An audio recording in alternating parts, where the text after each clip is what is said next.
साथियों, आप सभी को नमस्कार। आज हम 150 प्रश्नों का एक सेट लगाएंगे क्योंकि अब वो समय आ गया है जब हम अपने आप को इवैल्यूएट करें, क्वेश्चन सॉल्विंग अप्रोच में अपने आप को ढालें, एलिमिनेशन टेक्निक को यहाँ पर डेवलप करें ताकि मेन एग्जाम हॉल में एटलीस्ट हम कट ऑफ क्लियर करके इस प्रीलिम्स एग्जाम को क्लियर करें और फिर मेंस एग्जाम में अपेयर होके लास्ट फाइनल सिलेक्शन तक पहुंच पाएं। पीडीएफ मैं इसका टेलीग्राम चैनल पर सेंड कर दूंगा, जहां से आप लोग इस प्रश्न पत्र को डाउनलोड करके प्रश्न पत्र को सॉल्व करेंगे और उसके बाद वीडियो क्लास के माध्यम से अपने प्रश्न को जो है मिलाएंगे, किस प्रश्न को हमने गलत किया है, किसे सही किया है, राइट।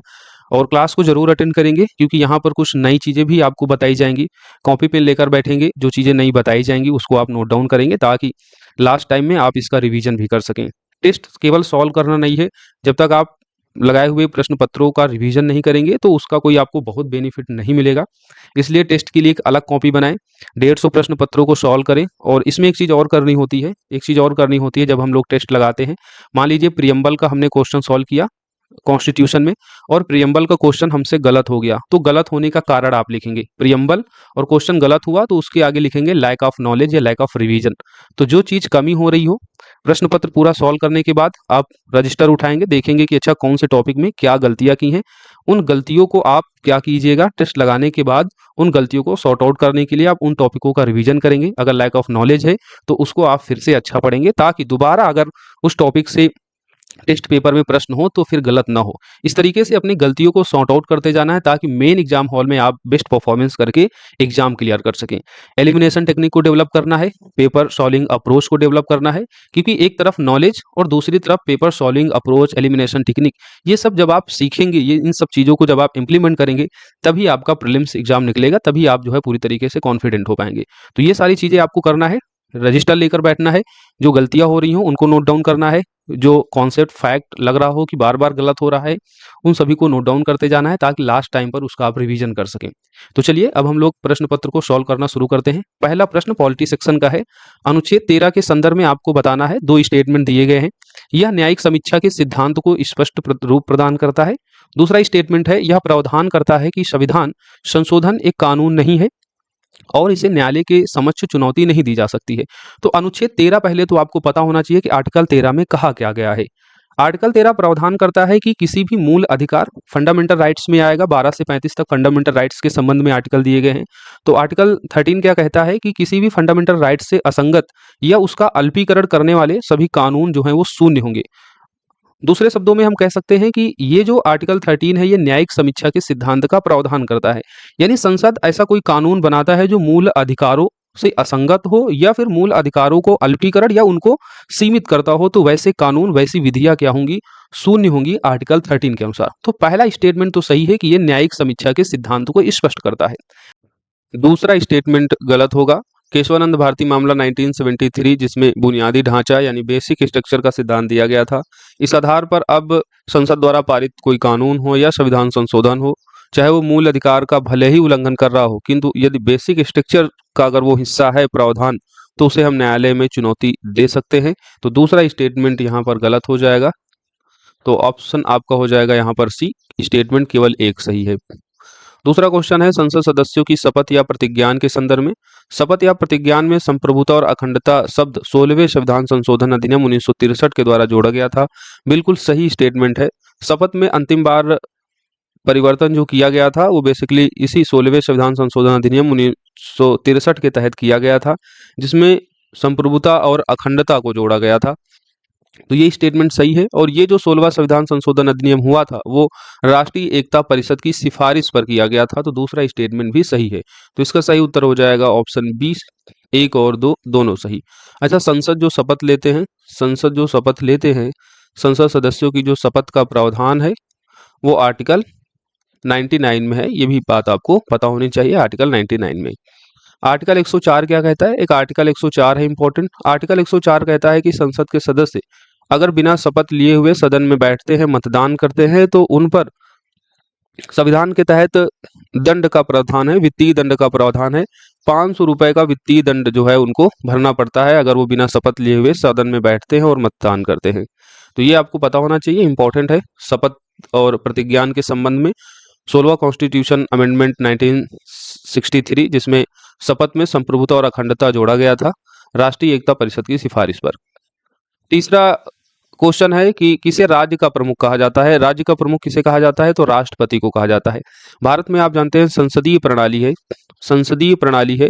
संसदीय प्रणाली में एक होता है वास्तविक प्रमुख, वास्तविक प्रमुख यानी सरकार का प्रमुख, और दूसरा होता है नाम मात्र प्रमुख, नाम मात्र प्रमुख यानी राज्य का प्रमुख।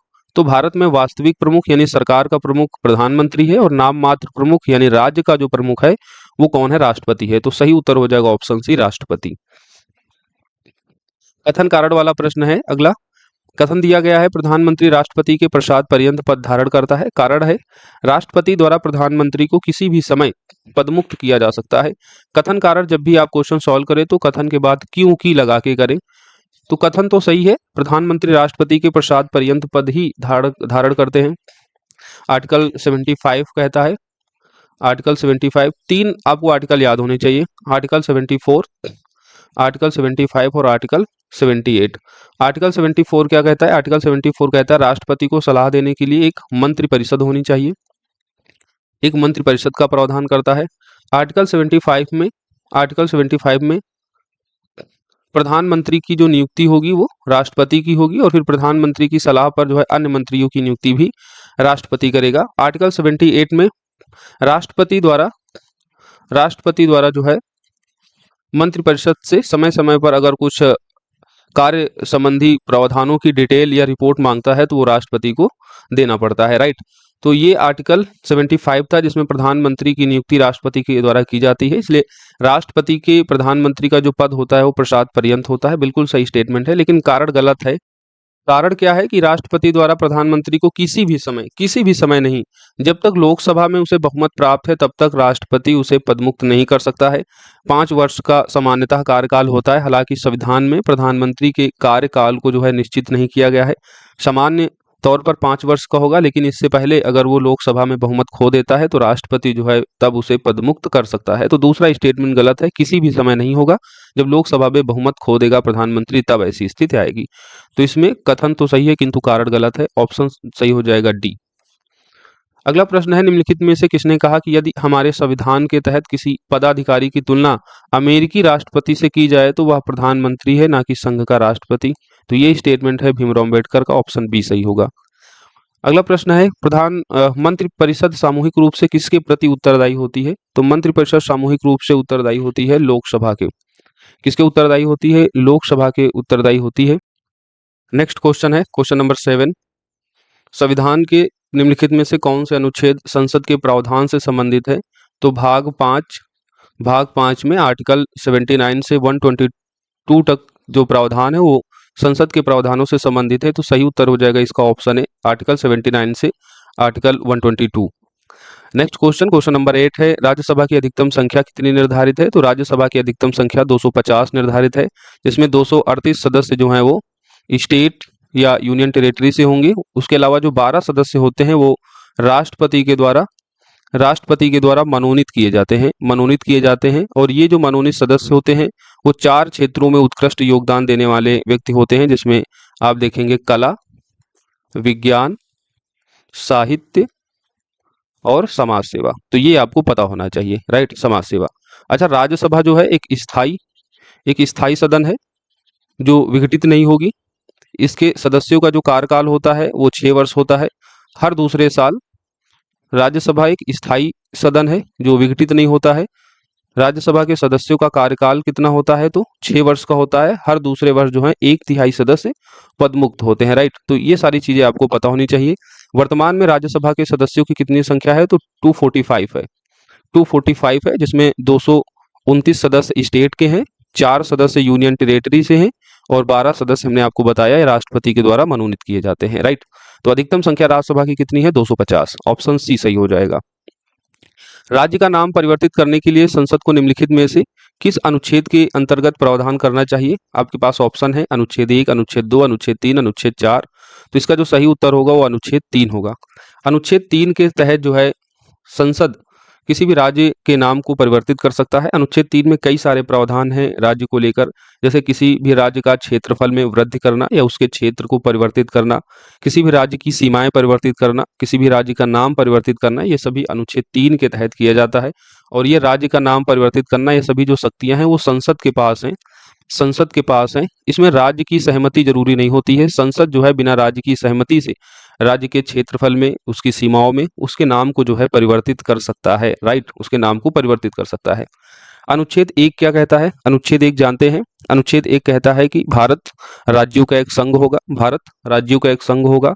अनुच्छेद 2 क्या कहता है? अनुच्छेद 2 कहता है राज्यों के प्रवेश के संबंध में कि नए राज्यों का जो है, नए राज्यों का प्रवेश, नए राज्यों का प्रवेश ये आर्टिकल 2 के तहत होता है। और आर्टिकल 3 में हमने बता दिया राज्यों का क्षेत्रफल में परिवर्तन करना, उसके नाम, उसकी सीमाओं में परिवर्तन करना, आर्टिकल 3। और आर्टिकल 4 क्या कहता है? अनुसूची 1, अनुसूची 1। अब अनुसूची 1 में यही चारों आर्टिकल आते हैं, अनुसूची 1 और अनुसूची 4, जिसमें राज्यसभा के सीटों के आवंटन के बारे में बेसिकली बात की जाती है। अब अनुसूची 1 और अनुसूची 4 में जो संशोधन है उनको नंबर नहीं दिया जाएगा। नंबर नहीं दिए जाने का क्या मतलब है कि ये जो अनुसूची 1 और अनुसूची 4 में जो संशोधन होगा वो साधारण बहुमत के द्वारा होगा, उसको संविधान संशोधन नहीं मानते हैं। संविधान संशोधन के बारे में आपको बता दें कि संविधान संशोधन आर्टिकल 368 के तहत किया जाता है, आर्टिकल 368 के तहत किया जाता है, जिसमें विशेष बहुमत और विशेष बहुमत प्लस आधे से अधिक राज्यों के अनुसमर्थन के आधार पर जब इन दो तरीकों से संविधान संशोधन होता है तो उसे आर्टिकल 368 के अंतर्गत हम काउंट करते हैं और उसको संविधान संशोधन का नंबर देते हैं।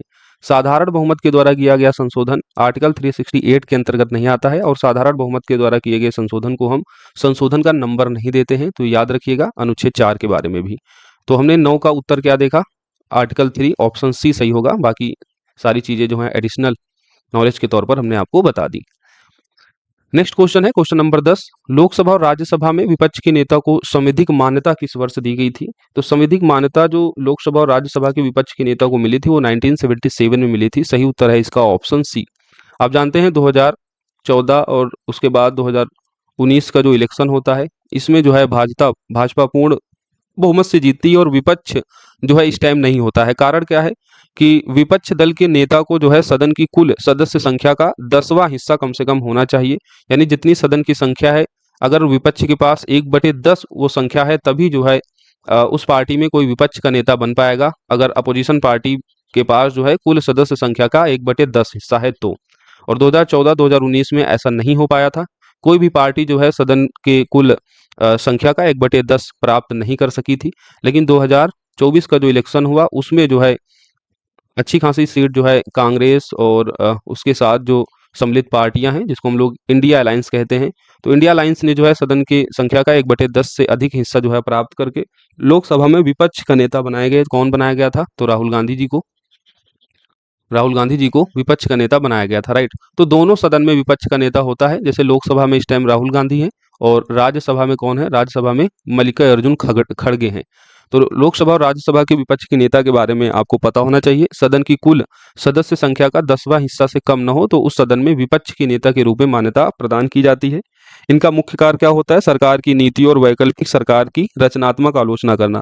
इसे लोकसभा और राज्यसभा में विपक्ष के नेता को वर्ष 1977 में वैधानिक मान्यता प्रदान की गई थी। तो सही उत्तर हो जाएगा ऑप्शन सी, 1977। सचेतक जिसको इंग्लिश में कहते हैं हम लोग व्हिप, व्हिप पद के संदर्भ में आपको बताना है कौन सा स्टेटमेंट सही है। पहला स्टेटमेंट है इसका उल्लेख भारत के संविधान में किया गया है, तो व्हिप या सचेतक का उल्लेख आपको भारत के संविधान में किसी भी आर्टिकल में नहीं मिलेगा। स्टेटमेंट पहला गलत हो जाएगा। स्टेटमेंट दूसरा है प्रत्येक राजनीतिक दल चाहे वह सत्ताधारी हो या विपक्ष का हो संसद में अपना सचेतक यानी व्हिप होता है। दूसरा स्टेटमेंट सही है, तो इसका दूसरा स्टेटमेंट सही है, तो सही उत्तर हो जाएगा ऑप्शन ए, केवल 2 सही है। व्हिप होता क्या है? व्हिप एक्चुअली ये संसदीय सरकार की परंपराओं पर आधारित है। प्रत्येक राजनीतिक दल चाहे वह सत्ताधारी हो या विपक्ष हो संसद में अपना जो है सचेतक यानी व्हिप नियुक्त करता है। व्हिप का कार्य क्या होता है? व्हिप का कार्य होता है कि मान लीजिए कोई विधेयक जो है सरकार के द्वारा लाया जा रहा है, अब विधेयक को पारित करने के लिए बहुमत की आवश्यकता होती है, तो व्हिप क्या करता है कि अपने दल के सदस्यों की बड़ी संख्या को उपस्थिति सुनिश्चित करने और किसी विशेष मुद्दे के पक्ष या विपक्ष में समर्थन हासिल करने की जिम्मेदारी किसकी होती है? व्हिप की होती है। तो कोई पार्टी होती है, कोई पार्टी है, अब पार्टी के अधिकतम सदस्य जो हैं वो सदन में उपस्थित हो और कोई मुद्दा है उसके पक्ष या विपक्ष में समर्थन करना, ये सारी चीजें जो हैं व्हिप के द्वारा ही सुनिश्चित की जाती हैं। और ऐसा माना जाता है कि सदस्य को जो व्हिप होता है सचेतक होता है, इसके दिए गए निर्देशों का पालन करना होता है, अन्यथा उस सदस्य पर जो है अनुशासनात्मक कार्रवाई की जा सकती है। तो ये व्हिप के बारे में याद रखिएगा। संविधान में इसका कहीं उल्लेख नहीं है, ये संसदीय परंपराओं के अंतर्गत जो है व्हिप को नियुक्त किया जाता है, चाहे वो सत्ताधारी हो या फिर विपक्ष का हो, दोनों ही। राइट। तो क्वेश्चन नंबर 11 का सही उत्तर हो जाएगा ऑप्शन ए, केवल दूसरा स्टेटमेंट सही होगा। अगला क्वेश्चन है क्वेश्चन नंबर 12, भारत के राष्ट्रपति के संबंध में कौन सा कथन सत्य है? उपराष्ट्रपति के संबंध में बताना है। स्टेटमेंट पहला है, उपराष्ट्रपति के चुनाव के लिए पात्र होने के लिए व्यक्ति की आयु 30 वर्ष होनी चाहिए। यही स्टेटमेंट गलत हो जाता है। ये स्टेटमेंट क्या है? गलत है, क्योंकि उपराष्ट्रपति की आयु कितनी होनी चाहिए? 35 वर्ष होनी चाहिए। भारत का नागरिक हो, लाभ का पद पर न हो, और दूसरी चीज क्या हो? उपराष्ट्रपति चूंकि राज्यसभा के सभापति के रूप में ये पद धारण करता है, सभापति के रूप में पद धारण करता है, तो उपराष्ट्रपति जो है राज्यसभा के सदस्य के रूप में चुनाव के लिए योग्य होना चाहिए। ये स्टेटमेंट सही है। अगला स्टेटमेंट है, निर्वाचक मंडल राष्ट्रपति के चुनाव के निर्वाचक मंडल के समान होता है। ये गलत है। और उसका चुनाव पास्ट द पोस्ट प्रणाली पर आधारित है। ये भी गलत है। तो हमने पहले स्टेटमेंट को गलत क्यों बताया? क्योंकि आयु 35 वर्ष होनी चाहिए। तीसरा स्टेटमेंट गलत है, क्योंकि इसका निर्वाचक मंडल राष्ट्रपति के चुनाव के निर्वाचक मंडल के समान नहीं होता है। राष्ट्रपति के निर्वाचक मंडल में जहां संसद के सभी सदस्य भाग लेते हैं, संसद के सभी सदस्य भाग लेते हैं, जिसमें मनोनीत सदस्य भी आ जाते हैं, मनोनीत सदस्य भी इसमें आते हैं। वही जो उपराष्ट्रपति का चुनाव होता है, उपराष्ट्रपति के निर्वाचक मंडल में संसद के दोनों सदन के लोग हिस्सा लेते हैं, लेकिन इसमें मनोनीत सदस्य भाग नहीं लेते हैं। दूसरी तरफ राष्ट्रपति के निर्वाचक मंडल में राज्यों और यूनियन टेरिटरी यानी केंद्र शासित प्रदेश जहां पर विधानसभाएं हैं, उनके निर्वाचित सदस्य भी भाग लेते हैं। तो विधानसभा के निर्वाचित सदस्य राष्ट्रपति के निर्वाचक मंडल में होते हैं, लेकिन उपराष्ट्रपति के निर्वाचक मंडल में नहीं होते हैं। तो ये इस तरीके से देखते हैं, राष्ट्रपति और उपराष्ट्रपति के निर्वाचक मंडल समान नहीं है। राइट, समान नहीं है, इसलिए तीसरा स्टेटमेंट गलत होता है। उपराष्ट्रपति का चुनाव भी राष्ट्रपति की तरह ही एकल संक्रमणीय अनुपातिक प्रतिनिधित्व प्रणाली के आधार पर अप्रत्यक्ष रूप से होता है, इसलिए ऑप्शन डी यहां पर गलत हो जाएगा। क्वेश्चन नंबर 12 का उत्तर क्या हो जाएगा? ऑप्शन बी सही होगा कि उपराष्ट्रपति राज्यसभा के सदस्य के रूप में चुनाव के लिए योग्य होने चाहिए। नेक्स्ट क्वेश्चन नंबर 13 है। यहाँ कुछ शब्दावलियां दी गई हैं और उनके सामने उनकी डिफिनेशन है। सत्रावसान का क्या मतलब होगा? सत्रावसान का मतलब होता है सत्र को समाप्त करना। संसद के सत्र को समाप्त करने को हम कहते हैं सत्रावसान, और ये सत्रावसान राष्ट्रपति के द्वारा किया जाता है, राष्ट्रपति के द्वारा किया जाता है। एक चीज यहाँ आप जान लीजिए कि संसद में कितने सत्र होंगे वर्ष में, कितने सत्र होंगे वर्ष में, ये डिफाइन नहीं है, ये डिफाइन नहीं है। लेकिन एक सत्र के बीच, एक सत्र से दूसरे सत्र के बीच टाइम ड्यूरेशन डिफाइन है, टाइम ड्यूरेशन डिफाइन है, और वो क्या है? मैक्सिमम 6 माह। यानी एक सत्र के बीच दूसरे सत्र के बीच का जो अंतराल है वो मैक्सिमम 6 माह हो सकता है। इसलिए संसद में अनिवार्य तौर पर कम से कम साल में 2 सत्र तो होंगे ही, क्योंकि 6 माह का अंतराल से ज्यादा नहीं होना चाहिए। टोटल 12 माह होते हैं एक वर्ष में, इसलिए संसद में अनिवार्य तौर पर 2 सत्र तो होंगे ही। अब इससे ज्यादा भी हो सकते हैं, वो चीज डिफाइन नहीं है। कम से कम 2 सत्र होंगे, इस चीज को जो है हम यहाँ पर देख सकते हैं, क्योंकि इनके बीच का अंतराल जो है वो 6 माह से ज्यादा नहीं होना चाहिए, एक सत्र से दूसरे सत्र के बीच का। सत्रावसान का मतलब क्या होता है? संसद के सत्र को समाप्त करना, जो राष्ट्रपति के द्वारा किया जाता है। स्थगन का क्या मतलब होता है? स्थगन ये लोकसभा के स्पीकर के द्वारा किया जाता है। संसद की बैठक को किसी निर्दिष्ट समय के लिए स्थगित करना। यहाँ पर सत्र नहीं समाप्त होता है, यहाँ पर सत्र जो है स्थगित हो जाता है कुछ समय के लिए। कुछ घंटे भी हो सकते हैं, कुछ दिन भी हो सकते हैं, कुछ हफ्ते भी हो सकते हैं। जब एक समय ड्यूरेशन को निश्चित किया जाता है तो उसको कहते हैं निश्चित काल के लिए स्थगन, और जब कोई टाइम ड्यूरेशन डिफाइन नहीं की जाती है संसद के सत्र को स्थगित करते समय तो उसको कहते हैं अनिश्चित काल के लिए स्थगन। तो हम बी को किससे मिला देंगे? एक को, सत्रावसान को मिला देंगे बी से। राइट, 2 से। आहूत करने का क्या मतलब होता है? आहूत का मतलब होता है बुलाना। तो संसद के सभी सदस्यों को बैठक के लिए बुलाने की प्रक्रिया को क्या कहते हैं? आहूत करना कहते हैं, और ये भी राष्ट्रपति के द्वारा ही किया जाता है। नेक्स्ट, गणपूर्ति। गणपूर्ति का मतलब होता है बैठक आयोजित करने के लिए आवश्यक सदस्यों की न्यूनतम संख्या, इसी को कहते हैं हम लोग कोरम। और ये कितनी होनी चाहिए, ये 1/10 होनी चाहिए कि सदस्य जितने हैं सदन के उसका 1/10 कम से कम जब सदन में सदस्यों की उपस्थिति होती है तो उसको कहते हैं हम गणपूर्त या कोरम। गणपूर्त या कोरम होने के बाद ही संसद की जो कार्यवाही होगी वो आगे बढ़ेगी। इसका निर्णय जो लिया जाता है वो लोकसभा के अध्यक्ष के द्वारा लिया जाता है। तो डी को हम 4 से मैच करा देंगे। इस तरह आपका उत्तर क्या हो जाएगा, मैच द फॉलोइंग में 2 1 3 4, राइट। तो सही उत्तर हो जाएगा इसका ऑप्शन डी। नेक्स्ट क्वेश्चन है क्वेश्चन नंबर 13। कुछ संविधान संशोधन अधिनियम है, उनके सामने उनके सब्जेक्ट दिए गए हैं। 52 कॉन्स्टिट्यूशन अमेंडमेंट एक्ट ये आता कब है, तो 1985 में 52 कॉन्स्टिट्यूशन अमेंडमेंट एक्ट आता है और ये दल बदल विरोधी कानून से संबंधित है। तो पहले को 3 से मिला देंगे। अब एलिमिनेशन कैसे करते हैं, अब आप देखेंगे पहले में तीसरा जहां होगा वही सही होगा। हमने एक पकड़ लिया तो अपने आप उत्तर हमको मिल गया, इसका उत्तर मिल गया ऑप्शन नंबर डी। खैर हम लोग अन्य देख लेते हैं।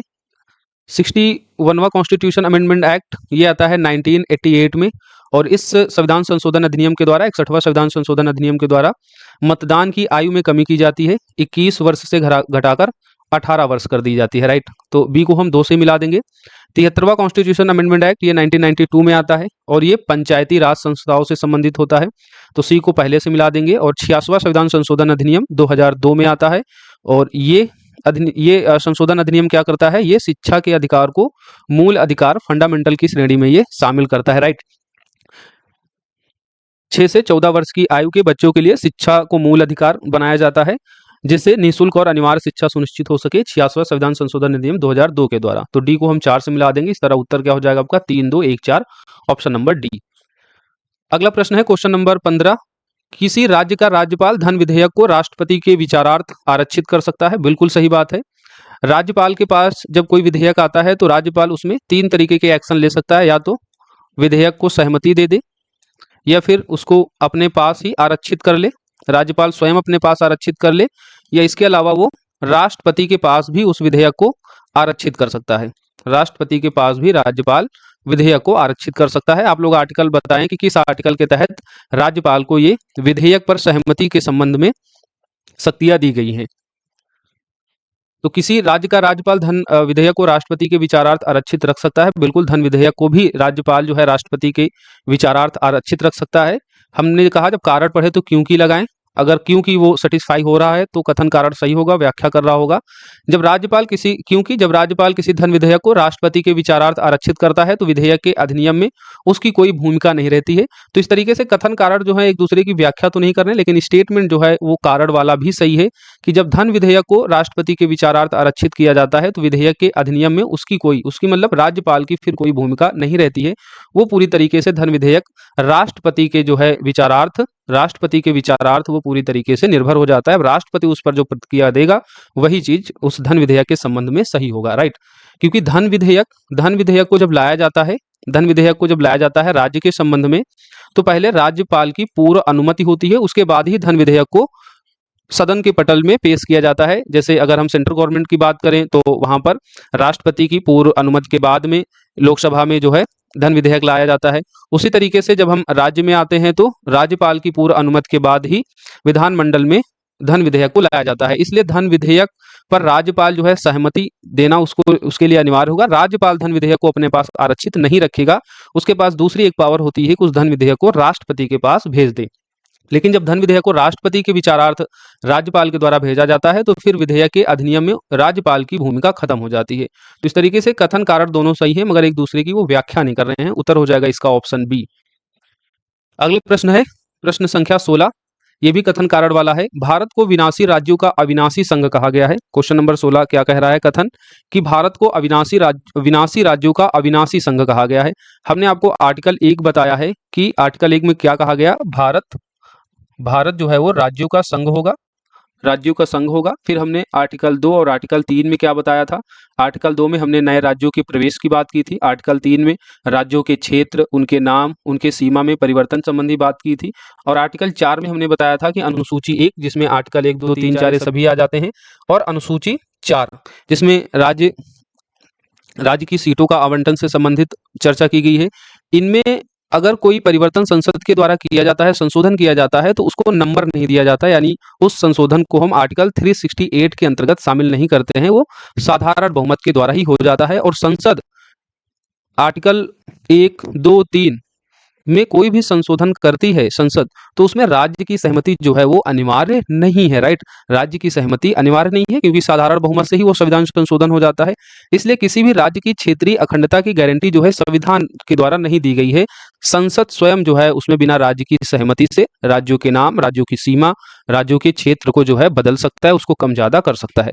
तो यहाँ पर कथन कारण दोनों सही हैं, एक दूसरे की वो व्याख्या भी कर रहे हैं। तो इस बात को आप लोग याद रखिएगा कि भारत जो है वो विनाशी राज्यों का अविनाशी संघ है, क्योंकि किसी भी राज्य की क्षेत्रीय अखंडता की गारंटी संविधान के द्वारा नहीं दी गई है। संसद उसमें चेंजेस कर सकता है साधारण बहुमत से, बिना राज्य की सहमति से, राइट।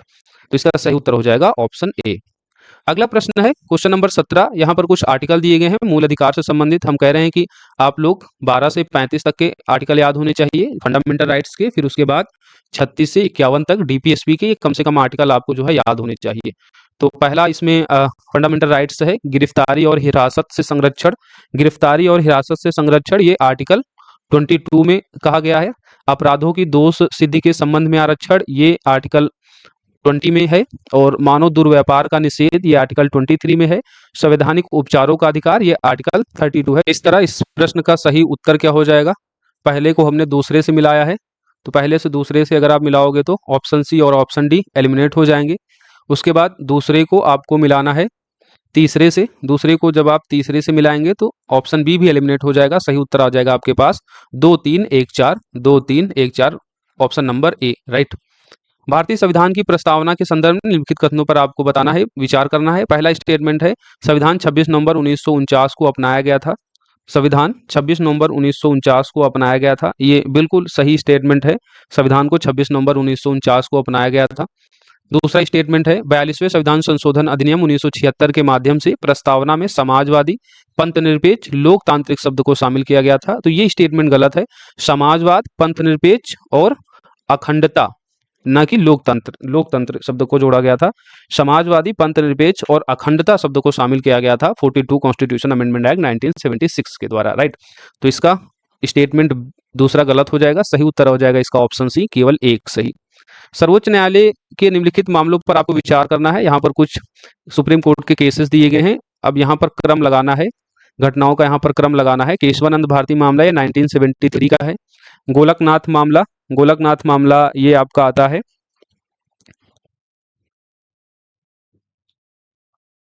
1967, 1967। मेनका गांधी मामला आता है 1978 में। और मिनर्वा मिल्स मामला आता है 1980 में, राइट। केशवानंद भारती मामला ये वही मामला है जिसमें बुनियादी ढांचे का सिद्धांत दिया गया था। गोलकनाथ मामला जिसमें संसद मूल अधिकारों में संशोधन नहीं कर सकती है, ऐसा निर्णय गोलकनाथ मामले में दिया गया था। मेनका गांधी मामला जिसमें अनुच्छेद 21 के तहत जीवन और व्यक्तिगत स्वतंत्रता के अधिकार की व्याख्या का विस्तार किया गया था। और फिर मिनर्वा मिल्स मामला जिसमें भारतीय संविधान मूल अधिकार और निर्देशात्मक तत्वों के बीच संतुलन की नींव पर आधारित था, मिनर्वा मिल्स मामला। तो इसका क्रम आप लगा लीजिए, पहले गोलकनाथ मामला 1967 का है, तो दूसरा तो पहले आएगा, इसलिए हम बी और डी को एलिमिनेट कर देंगे। नेक्स्ट उसके बाद 1967 के बाद में केशवानंद भारती मामला 1973 का आएगा, तो दूसरे के बाद पहला होना चाहिए, तो सी भी एलिमिनेट हो जाता है। सही उत्तर आपके पास आ जाता है ऑप्शन ए 2, 1, फिर उसके बाद तीसरा मेनका गांधी 1978, फिर लास्ट में मिनर्वा मिल्स मामला 1980, राइट। 2, 1, 3, 4। अगला प्रश्न है प्रश्न संख्या 20। भारतीय संविधान की प्रस्तावना के संदर्भ में आपको सही कालानुक्रम लगाना है।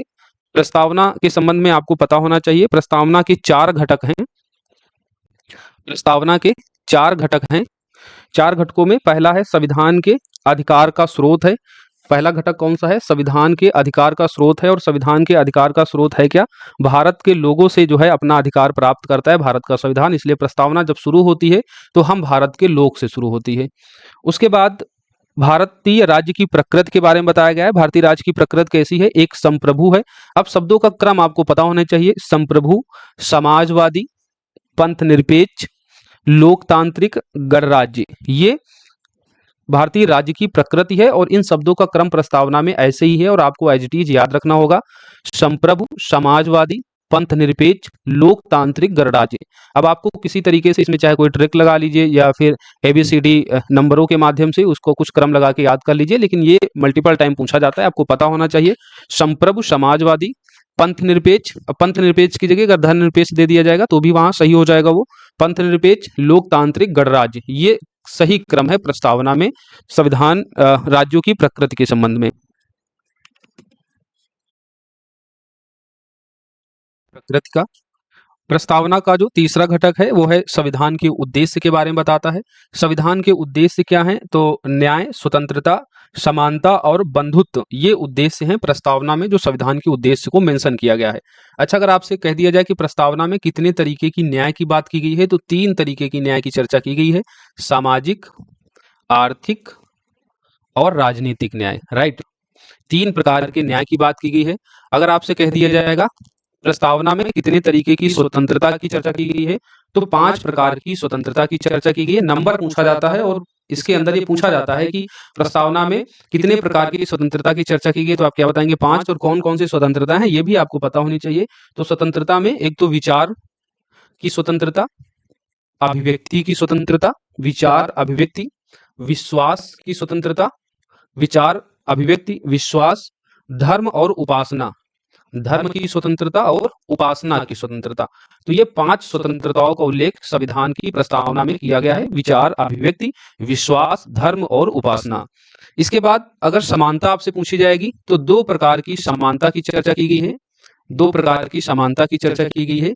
एक है अवसर की समानता, अवसर की समानता, और दूसरी है प्रतिष्ठा की समानता, प्रतिष्ठा की समानता। तो ये 2 प्रकार की समानता की चर्चा प्रस्तावना में मिलती है। और बंधुत्व यानी भ्रातृत्व की चर्चा हम प्रस्तावना में देखते हैं। ये सभी संविधान के उद्देश्य हैं जिन्हें प्रस्तावना में मेंशन किया गया है।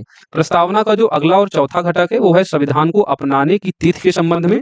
26 नवंबर 1949 को संविधान को जो है अपनाया गया था, 26 नवंबर 1949 को, ये हमने अभी पीछे बताया भी है। तो 20 का सही उत्तर क्या हो जाएगा? Option A. नेक्स्ट क्वेश्चन है प्रश्न संख्या 21। 26 नवंबर 1949 को अपनाए गए भारत के संविधान में कौन सा कथन आपको बताना है सत्य है?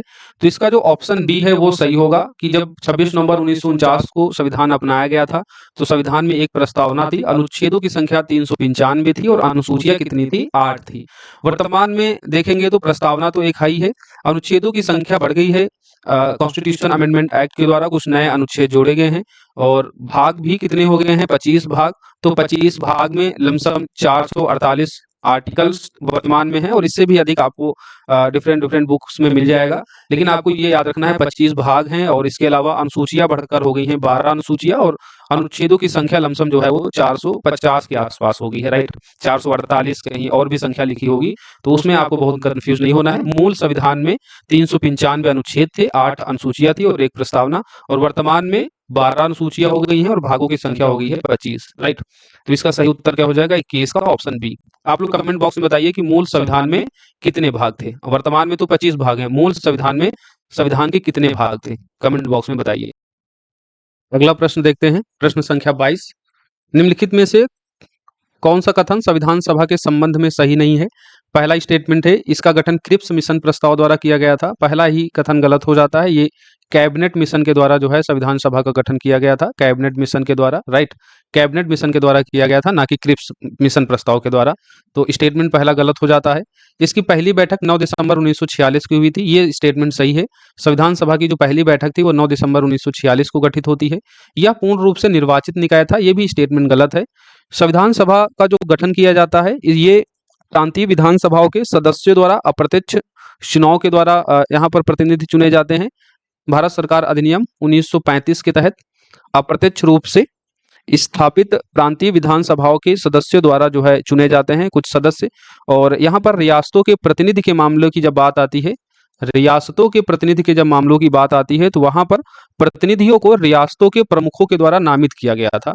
रियासतों के प्रतिनिधियों को रियासत के जो प्रमुख थे, रियासत के जो प्रमुख थे उनके द्वारा जो है नामित किया गया था, उनका चुनाव नहीं किया गया था, नामित किया गया था। तो इस तरीके से पूर्ण रूप से निर्वाचित निकाय नहीं था। तो सी वाला भी स्टेटमेंट गलत हो जाएगा। सही उत्तर हो जाएगा, पूछ रहा था कौन सा नहीं है संविधान सभा के संबंध में कथन सही, तो पहला भी सही नहीं है और सी वाला भी सही नहीं है। तो उत्तर हो जाएगा ऑप्शन डी, ए और सी दोनों स्टेटमेंट सही नहीं है। प्रश्न संख्या है 23। सूची एक को सूची दो से मिलाना है। सदन समिति की जो अध्यक्षता किसके द्वारा की जाती है? सदन समिति की अध्यक्षता की जाती है पट्टाभी सीतारामैया के द्वारा। ये आपको समितियां और उनके अध्यक्षों के नाम पता होने चाहिए। सदन समिति पट्टाभी सीतारामैया के द्वारा। तो ए का जो है 4 से आप सुमेलित करेंगे, तो जहां आपको ए का पहले 4 मिलेगा उसको आप पकड़ लेंगे, बाकी ऑप्शन को एलिमिनेट कर देंगे। तो देखिए एक आपको अगर ये पता हो, पहला सदन समिति की अध्यक्षता पट्टाभी सीतारामैया ने की थी, अपने आप उत्तर निकल आएगा। बाकी देख लेते हैं। प्रक्रिया संबंधी जो नियम समिति है वो आप 2 से मिलाएंगे। प्रक्रिया संबंधी नियम समिति डॉक्टर राजेंद्र प्रसाद ने इसकी अध्यक्षता की थी। मूल अधिकारों की जो उप समिति थी, केवल अगर आपसे फंडामेंटल राइट्स से रिलेटेड समिति पूछी जाती तो वहां पर सरदार वल्लभ भाई पटेल होता, लेकिन उप समिति अगर पूछी जाएगी मूल अधिकारों की उप समिति, तो आप क्या लगाएंगे? JB कृपलानी ने इसकी अध्यक्षता की थी। प्रांतीय संविधान समिति सरदार पटेल ने इसकी अध्यक्षता की थी। तो इसका सही उत्तर हो जाएगा ऑप्शन डी, 4 2 1 3। बाकी अन्य समितियां भी हैं, उनके बारे में भी आपको पता होना चाहिए, जैसे प्रारूप समिति जिसकी अध्यक्षता भीमराव अम्बेडकर के द्वारा की जाती है। संघ समिति जवाहरलाल नेहरू जिसकी अध्यक्षता करते हैं। इसके अलावा भी संचालन समिति, झंडा समिति, वित्त एवं कर्मचारी समिति जिनकी अध्यक्षता डॉक्टर राजेंद्र प्रसाद के द्वारा की जाती है। प्रक्रिया नियम समिति हमने आपको बता ही दिया, जिसकी अध्यक्षता भी डॉक्टर राजेंद्र प्रसाद ही करते हैं। तो ये समितियां हैं, आपके एग्जाम में पूछी जाती हैं, इनको अच्छे से पढ़ लीजिएगा। अगला प्रश्न है छठी अनुसूची के संबंध में बताना है। छठी अनुसूची जो है किससे संबंधित है? तो छठी अनुसूची बेसिकली यहाँ पर आपको 4 राज्य देखने को मिलते हैं छठी अनुसूची में। असम, मेघालय, त्रिपुरा और मिजोरम।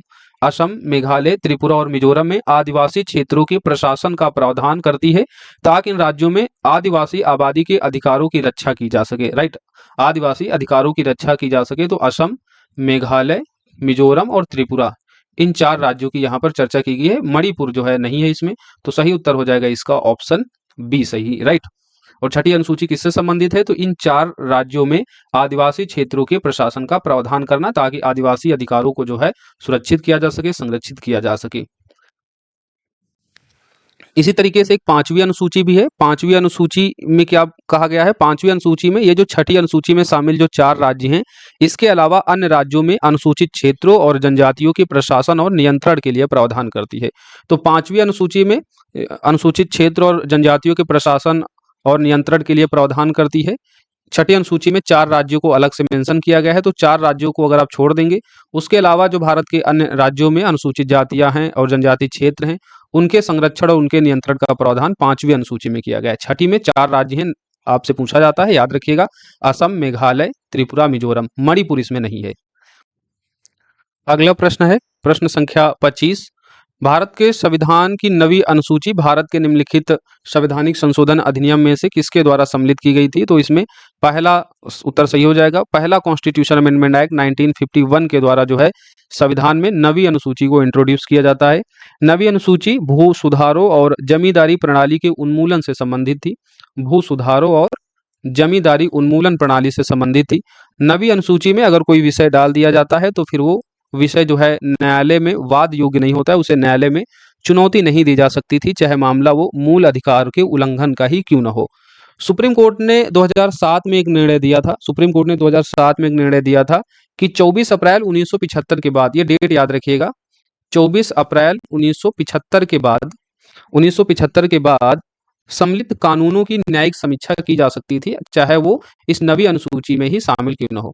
तो 24 अप्रैल 1975 के बाद के जितने भी कानून इस नवी अनुसूची यानी 9th शेड्यूल में सम्मिलित किए गए थे, उनकी न्यायिक समीक्षा की जा सकती है। जैसे केशवानंद भारती मामले में कहा ही गया था कि बेसिक स्ट्रक्चर का सिद्धांत देते हुए कि संविधान में पारित कोई भी कानून या अमेंडमेंट एक्ट जो है वो अगर बुनियादी ढांचे के प्रावधान से संबंध रखता है तो उसे न्यायालय में चुनौती दी जा सकती है, उसकी न्यायिक समीक्षा की जा सकती है।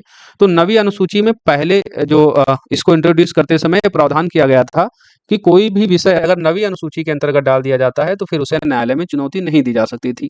हालांकि सुप्रीम कोर्ट के निर्णय के बाद 2007 के बाद में अब 24 अप्रैल 1975 के बाद सम्मिलित कानूनों की न्यायिक समीक्षा की जा सकती है, इस बात को याद रखिए।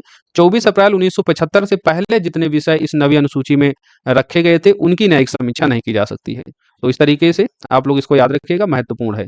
25 का उत्तर क्या हो जाएगा? ऑप्शन ए, पहले कॉन्स्टिट्यूशन अमेंडमेंट के द्वारा जो है 9 शेड्यूल को शामिल किया गया था। प्रश्न संख्या 26, भारत के निम्नलिखित में से किस संविधान संशोधन अधिनियम ने सिक्किम को पूर्ण राज्य का दर्जा दिया था? तो सिक्किम को पूर्ण राज्य का दर्जा दिया गया था किस संविधान संशोधन अमेंडमेंट एक्ट के द्वारा? तो ये 36वां संविधान संशोधन अधिनियम था 1975 का। 36वें संविधान संशोधन 1975 के द्वारा सिक्किम को पूर्ण राज्य का दर्जा दिया गया था और इसी के तहत जो है एक अनुच्छेद भी शामिल किया गया था, आर्टिकल 371 F, जिसमें सिक्किम को जो है कुछ विशेष प्रावधान भी दिए गए थे, राइट, आर्टिकल 371 F के तहत। अगला क्वेश्चन है 27 नंबर, ये प्रश्न संख्या है, कथन और कारण दिया गया है। भारतीय संविधान के अनुच्छेद 12 के अनुसार किसी भी मौलिक अधिकार का उल्लंघन या उसे असंगत करने वाले सभी कानून शून्य और अमान्य होंगे। तो ये अनुच्छेद 12 नहीं, अनुच्छेद 12 में तो राज्यों की परिभाषा दी गई है। अनुच्छेद 13 में प्रावधान किया गया है कि मौलिक अधिकारों का उल्लंघन या उसे असंगत करने वाले सभी कानून शून्य और अमान्य घोषित होंगे। तो जब कथन हमको एक गलत मिल गया तो अब हमको ये इस प्रश्न का उत्तर निकालना सबसे आसान हो गया, क्योंकि कथन कारण वाला गलत ही हो जाएगा, क्योंकि कथन ही जब गलत हो गया और यहाँ पर पहला सत्य है तो पहला सत्य किंतु आर असत्य, ये भी गलत हो जाएगा। केवल एक ही अब स्टेटमेंट सही इन चारों ऑप्शन में बचता है कि ए असत्य है।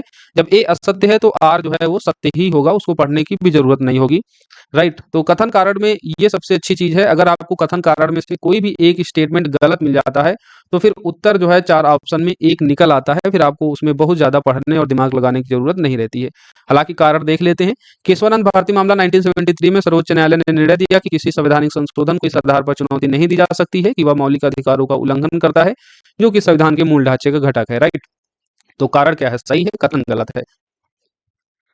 निम्नलिखित में से कौन सा अनुच्छेद किसी भी धर्म के प्रकार के करों के भुगतान से स्वतंत्रता से संबंधित है? ये प्रश्न संख्या 28 है। अब यहाँ पर आपको स्वतंत्रता के अधिकार के सभी आर्टिकल याद होने चाहिए 25 से 28 तक, और ये महत्वपूर्ण भी हैं। अनुच्छेद 25 में क्या कहा जाता है? अनुच्छेद 25 में अंतःकरण और धर्म को अबाध रूप से मानने, आचरण और उसका प्रचार करने की स्वतंत्रता है। तो यहाँ पर अंतःकरण और धर्म को आबाद रूप से मानने की स्वतंत्रता है अनुच्छेद 25 में। अनुच्छेद 26 क्या कहता है? अनुच्छेद 26 धार्मिक मामलों का प्रबंधन करने की स्वतंत्रता देता है। धार्मिक मामलों के प्रबंधन की स्वतंत्रता देता है आर्टिकल 26, प्रबंधन की स्वतंत्रता। फिर अनुच्छेद 27 में क्या कहा गया है? किसी भी धर्म के प्रचार के लिए करों के भुगतान के रूप में स्वतंत्रता है। यानी धर्म का प्रचार करना है तो आप स्वतंत्र हैं कि उस धर्म के प्रचार में आप जो है पैसा देंगे कि नहीं देंगे, इसके लिए जो है कोई फोर्स नहीं कर सकता है। तो करों के प्रचार, करों के भुगतान के रूप में जो है स्वतंत्रता की गई है किसी धर्म के प्रचार के लिए, और यही उत्तर जो है इस प्रश्न का सही होगा, ऑप्शन सी। अनुच्छेद 28 में क्या कहा गया है? अनुच्छेद 28 के बारे में भी जान लीजिए। यहाँ पर कुछ शैक्षणिक संस्थानों में धार्मिक शिक्षा या धार्मिक पूजा में उपस्थिति के रूप में स्वतंत्रता दी गई है। तो इस तरीके से आपको ये 25 से 28 तक के आर्टिकल के प्रावधान पता होने चाहिए, आपसे पूछा जाता है। अगला प्रश्न है प्रश्न संख्या 29। इसमें आपको बताना है निम्नलिखित में से कौन सा अनुच्छेद 19 के अंतर्गत नहीं है। पहला ऑप्शन है बिना हथियार के शांतिपूर्वक एकत्र होने का अधिकार, ठीक है। विधिक रूप से वैध कोई पेशा अपनाने का अधिकार, ये भी ठीक है, अनुच्छेद 19 के अंतर्गत। सहकारी समिति बनाने का अधिकार, ये भी ठीक है। भारत से बाहर यात्रा करने का अधिकार, ये स्टेटमेंट गलत हो जाता है, ऑप्शन डी। भारत से बाहर यात्रा करने का अधिकार जो है वो अनुच्छेद 21 के अंतर्गत आता है, ना कि अनुच्छेद 19 में।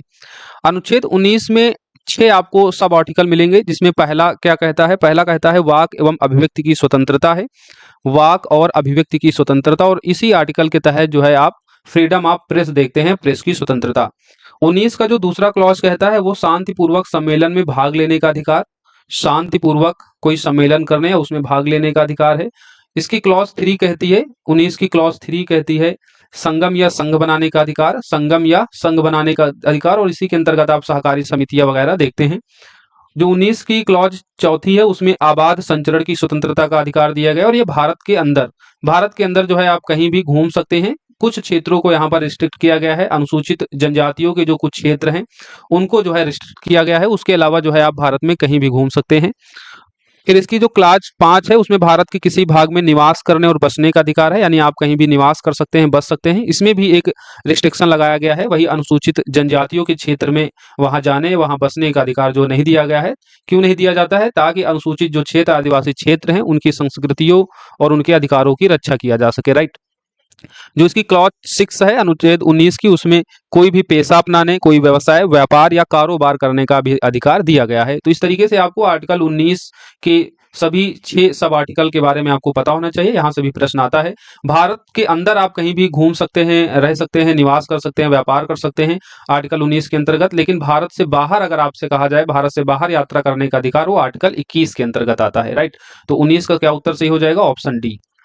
अगला प्रश्न है प्रश्न संख्या 30। भारत के संविधान के निम्नलिखित में से किस अनुच्छेद को डॉक्टर अंबेडकर ने ऐसा अनुच्छेद जिसके बिना यह संविधान निरर्थक होगा? तो ये कौन सा आर्टिकल है? तो आर्टिकल है आपका 32। तो सही उत्तर हो जाएगा इसका ऑप्शन डी।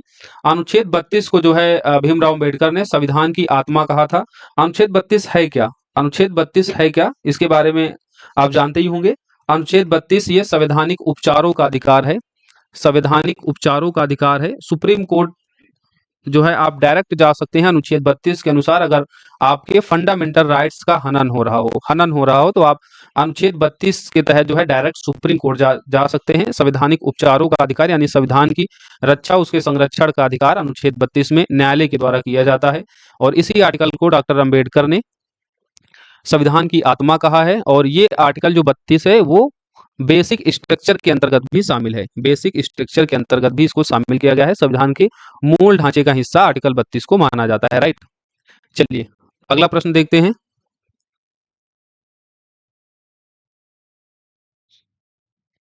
अगला प्रश्न है प्रश्न संख्या 31। सर्वोच्च न्यायालय के न्यायाधीशों के संबंध में आपको बताना है कौन सा कथन सही नहीं है। सर्वोच्च न्यायालय के न्यायाधीश के रूप में नियुक्त होने वाले व्यक्ति की आयु जो है वो 35 वर्ष होनी चाहिए, ऐसा कहीं मेंशन नहीं है। आप लोग ये याद रखिएगा कि सर्वोच्च न्यायालय के न्यायाधीश की न्यूनतम आयु क्या होगी, वो जो है मेंशन नहीं है। यहाँ पर आयु निर्धारित नहीं है। इसकी जगह पर निर्धारित क्या है? इसके जगह पर निर्धारित है अगर कोई व्यक्ति सर्वोच्च न्यायालय का न्यायाधीश बनता है तो उसके लिए मिनिमम जो है 5 साल उच्च न्यायालय में या तो न्यायाधीश हो या फिर 10 वर्ष जो है वो वकील हो यानी अधिवक्ता हो। और तीसरा, राष्ट्रपति की राय में एक प्रतिष्ठित न्यायविधि होना चाहिए। तो ये क्वालिफिकेशन है। कोई जो है मिनिमम यहाँ पर आयु निर्धारित नहीं की गई है कि उसको कितने वर्ष का होना चाहिए सर्वोच्च न्यायालय का न्यायाधीश बनने के लिए। तो पहला स्टेटमेंट गलत हो जाता है। भारत के संविधान में सर्वोच्च न्यायालय के न्यायाधीश का कार्यकाल निर्धारित नहीं है। भारत के संविधान में कार्यकाल निर्धारित नहीं है। तो ये बिल्कुल सही बात है कि संविधान ने सर्वोच्च न्यायालय के न्यायाधीश का कार्यकाल तय नहीं किया है कि कितने वर्ष उसका कार्यकाल होगा। नेक्स्ट, राष्ट्रपति के आदेश से सर्वोच्च न्यायालय के न्यायाधीश को उसके पद से हटाया जा सकता है। ये भी बिल्कुल सही स्टेटमेंट है। राष्ट्रपति के आदेश से साबित कदाचार के माध्यम से जो है सुप्रीम कोर्ट के न्यायाधीश को हटाया जा सकता है। अच्छा, सुप्रीम कोर्ट के न्यायाधीश को हटाने की जो प्रक्रिया है, जो उसके महायोग की प्रक्रिया है, वो मूल संविधान में मेंशन नहीं है। न्यायाधीश जांच अधिनियम 1968 ये आपको पता होना चाहिए। न्यायाधीश जांच अधिनियम 1968 के तहत जो है उच्चतम या उच्च न्यायालय के न्यायाधीशों को हटाने के संबंध में महाभियोग की प्रक्रिया है। और उसी के माध्यम से उस महाभियोग की प्रक्रिया के द्वारा ही राष्ट्रपति के आदेश से जब महाभियोग की प्रक्रिया लाई जाती है और वो पूरी होने के बाद जो है राष्ट्रपति के आदेश के द्वारा सर्वोच्च न्यायालय के न्यायाधीश को उसके पद से हटाया जा सकता है।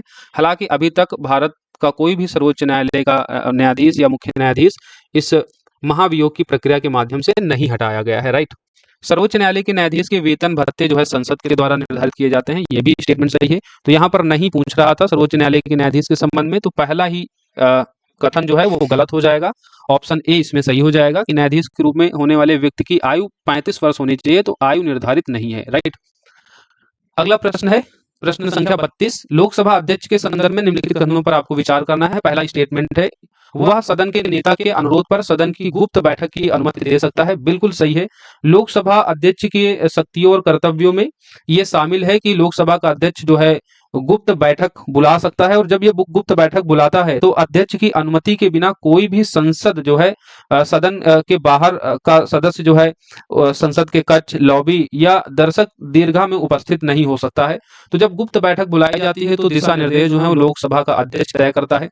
तो सदन के नेता के अनुरोध पर ही सदन की गुप्त बैठक की अनुमति दी जाती है। लोकसभा की सभी संसदीय समितियों के अध्यक्ष की नियुक्ति भी करता है। तो ये भी सही है दूसरा स्टेटमेंट भी सही है, तो सही उत्तर हो जाएगा इसका ऑप्शन बी, 1 और 2 दोनों। अध्यक्ष की कुछ अन्य शक्तियां हैं, इनको ध्यान से सुनिएगा। एक तो कोरम के अभाव में कोरम गणपूर्ति के बारे में भी बताया था कि जब सदस्य संख्या, लोकसभा सदस्य संख्या कम से कम 1/10 मानी जाती है कोरम या गणपूर्ति के लिए, और जब ये संख्या होती है तभी सदन की कार्रवाई जो चलती है और इसका डिसीजन लोकसभा अध्यक्ष ही लेता है, राइट। तो कोरम के अभाव में सदन को स्थगित या निलंबित कर देता है, ये शक्ति लोकसभा अध्यक्ष के पास होती है। संसद के दोनों सदनों की संयुक्त बैठक की अध्यक्षता, जब संयुक्त बैठक बुलाई जाती है तो उसकी अध्यक्षता भी लोकसभा स्पीकर ही करता है। सदन के नेता के अनुरोध पर सदन की गुप्त बैठक की अनुमति दे सकता है, ये स्टेटमेंट इसमें शामिल ही है। 10वीं अनुसूची के प्रावधान, 10वीं अनुसूची में जो दल बदल का कानून है उसके आधार पर किसी सदस्य को अयोग्य घोषित करने के प्रश्न पर जो निर्णय लिया जाना होता है वो बेसिकली लोकसभा स्पीकर के द्वारा ही लिया जाता है। लोकसभा की सभी संसदीय समितियों की अध्यक्ष की नियुक्ति, यहाँ पर लोकसभा, आप एक वर्ड याद रखिएगा, लोकसभा की सभी संसदीय समितियों के अध्यक्ष की नियुक्ति लोकसभा स्पीकर करता है। अगर आपसे यहाँ पर यह दिया जाता कि संसद की सभी संसदीय समितियों के अध्यक्ष की नियुक्ति करता है तो स्टेटमेंट गलत हो जाएगा, क्योंकि संसद में राज्यसभा भी आ जाता है, तो राज्यसभा की संसदीय समितियों के अध्यक्ष की नियुक्ति लोकसभा नहीं करता है, राइट। वहां पर राज्यसभा का सभापति होता है। तो लोकसभा की सभी संसदीय समितियों के अध्यक्ष की नियुक्ति लोकसभा स्पीकर ही करता है। तो दोनों स्टेटमेंट सही है, बाकी चीजों को भी आप याद रखिएगा, प्रश्न पूछा जाता है, राइट। अगला प्रश्न है प्रश्न संख्या 33। सर्वोच्च न्यायालय के लिए आपको बताना है कौन सा कथन इसमें सही है। पहला है, इसका अपीलीय क्षेत्राधिकार केवल संवैधानिक मामलों तक ही रहता है। अब सर्वोच्च न्यायालय के कुछ अधिकार क्षेत्र हैं जिसमें आप मूल अधिकार क्षेत्र देखेंगे, अपीलीय अधिकार क्षेत्र देखेंगे, तो इनमें थोड़ा सा आपको पता होना चाहिए। जब अपीलीय क्षेत्राधिकार की बात की जाती है तो यहाँ पर संवैधानिक, सिविल, आपराधिक तीनों मामले आ जाते हैं अपीलीय क्षेत्राधिकार में। संवैधानिक मामले भी होते हैं यहाँ पर, और सिविल मामले भी होते हैं, और आपराधिक मामले भी होते हैं। तो जो केवल शब्द लगा है ये गलत हो जाएगा। अगर मूल अधिकार की बात होती, सर्वोच्च न्यायालय के मूल अधिकार क्षेत्र में केवल संवैधानिक मामले होते हैं, न कि अपीलीय क्षेत्राधिकार में, तो पहला स्टेटमेंट तो गलत हो जाएगा।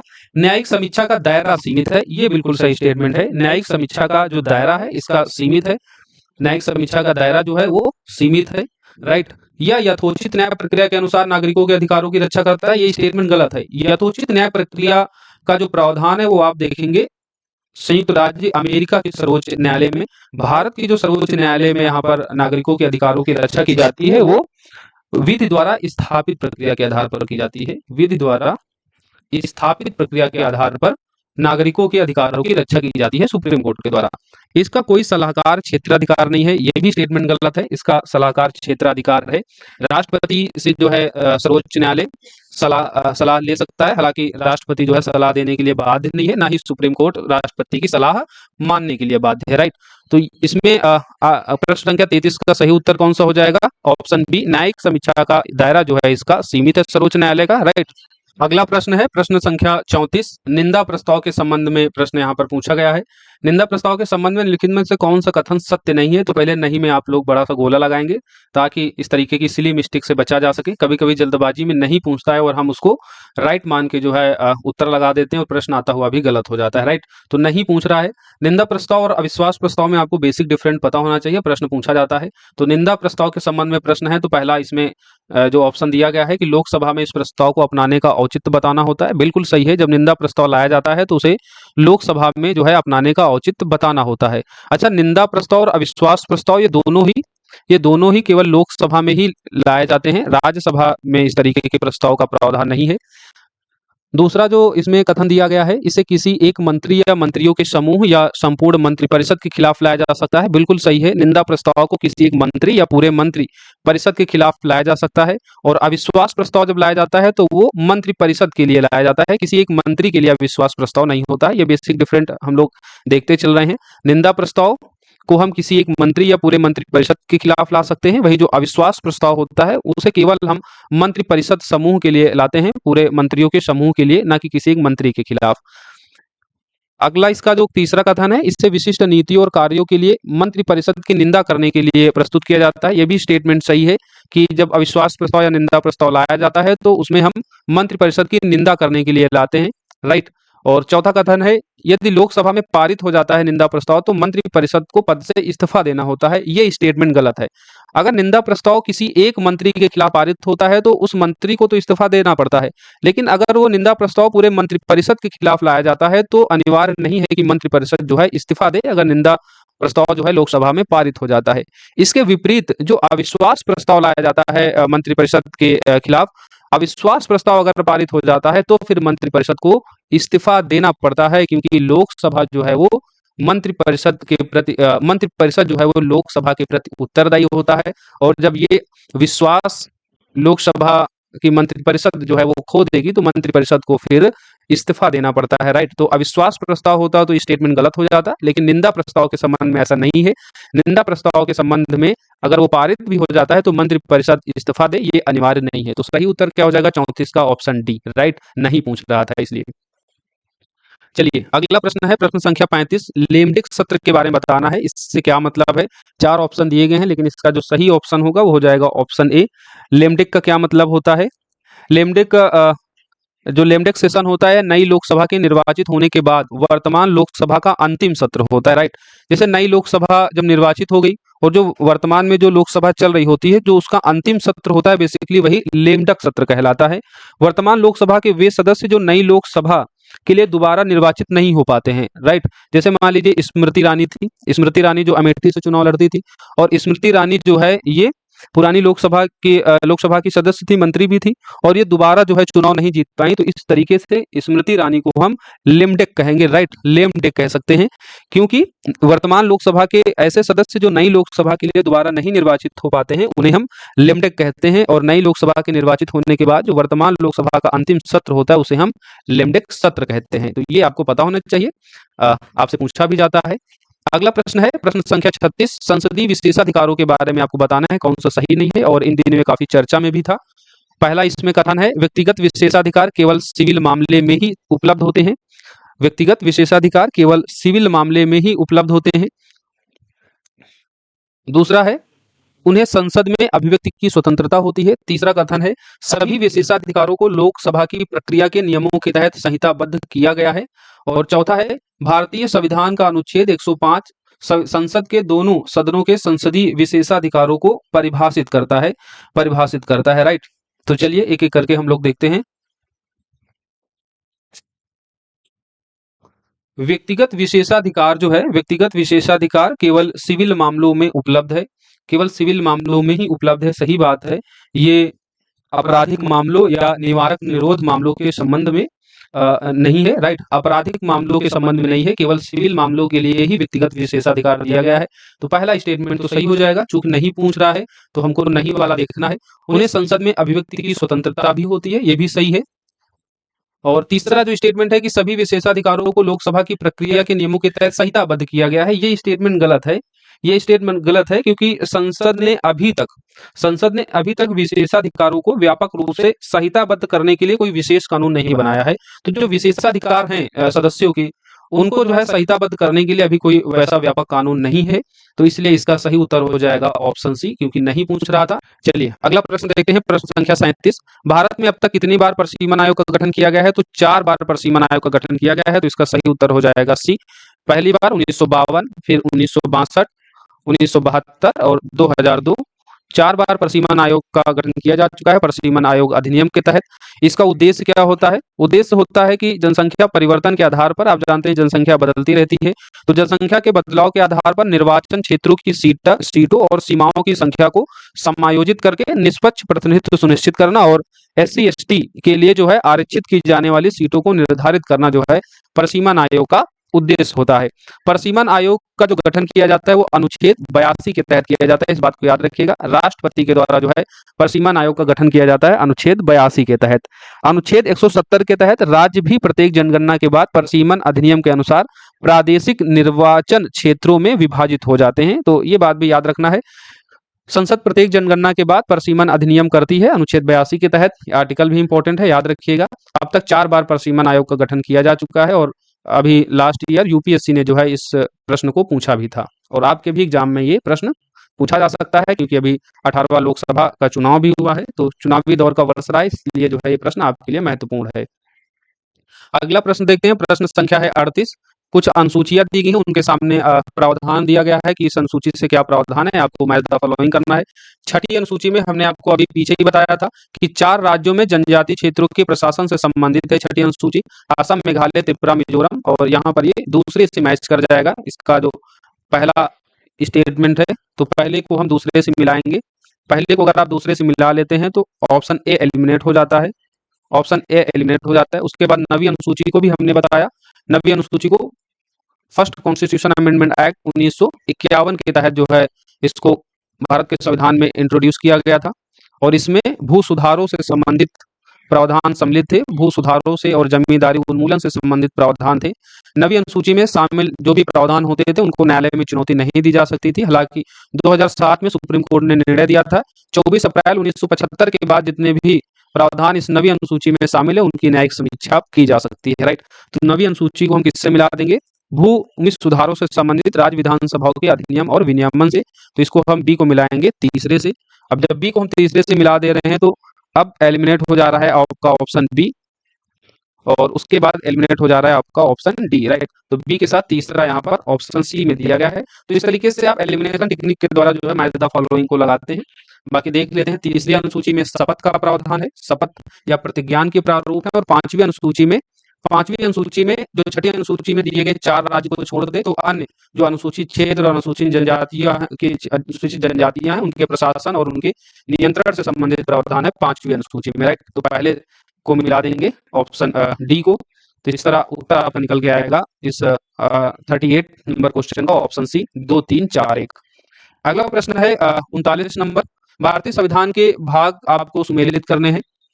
अब आपको यहाँ पर 25 भाग और 25 भाग में क्या क्या कहा गया है वो चीजें जो है आपको पता होनी चाहिए। राइट, संविधान का ये जो भाग है ये भाग है 8, रोमन अंक में लिखा हुआ है, और ये है आपका भाग 3, ये आपका भाग हो जाएगा 10, और 5, 2, 7, तो ये हो जाएगा आपका 17, और इसके बाद ये भाग हो जाएगा आपका 9। राइट, तो भाग 8 में क्या कहा गया है?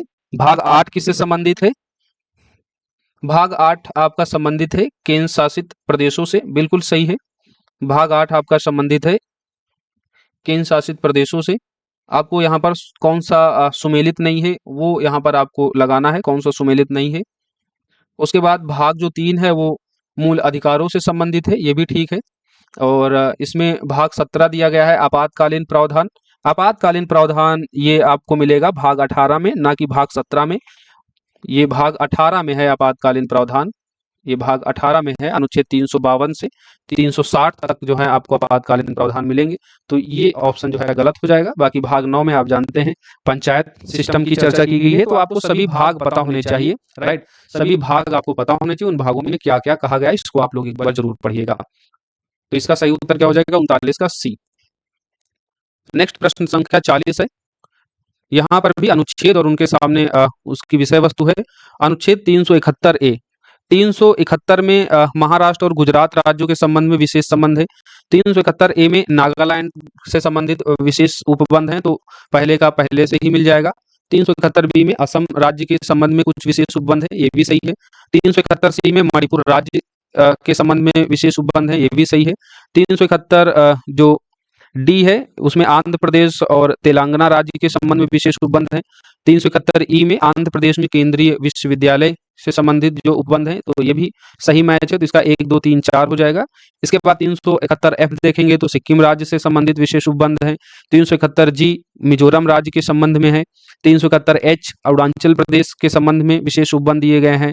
371 जो आई है वो गोवा राज्य के संबंध में, और 371 जे कर्नाटक राज्य के संबंध में विशेष उपबंध है। तो विशेष उपबंध दिए गए हैं। आर्टिकल 370 को तो हटा ही दिया गया है, जम्मू कश्मीर के लिए जो विशेष उपबंध का प्रावधान था, तो 370 अब खत्म हो गया है। तो 371 से लेकर 371 जे तक आपको पता होना चाहिए कि राज्य में जो है विशेष उपबंध का जो है प्रावधान किया गया है किस अनुच्छेद के तहत। राइट, अगर आप लोग पॉलिटी सेक्शन का हमारा मेंस सीरीज की क्लासेस देखते होंगे तो बहुत सारे क्वेश्चन जो हैं आपको वहीं से देखने को मिल जाएंगे, क्योंकि मेंस में जब हम लोग डिटेल में पढ़ते हैं तो इस तरीके के कंसेप्चुअल और ये जो फैक्चुअल डाटा है कोई भी टॉपिक जब हम पढ़ रहे होंगे, जैसे बिहार राज्य के विशेष प्रावधानों के संबंध में जब हम टॉपिक हमने पढ़ा तो वहाँ पर हमने इस बात को मेंशन किया था।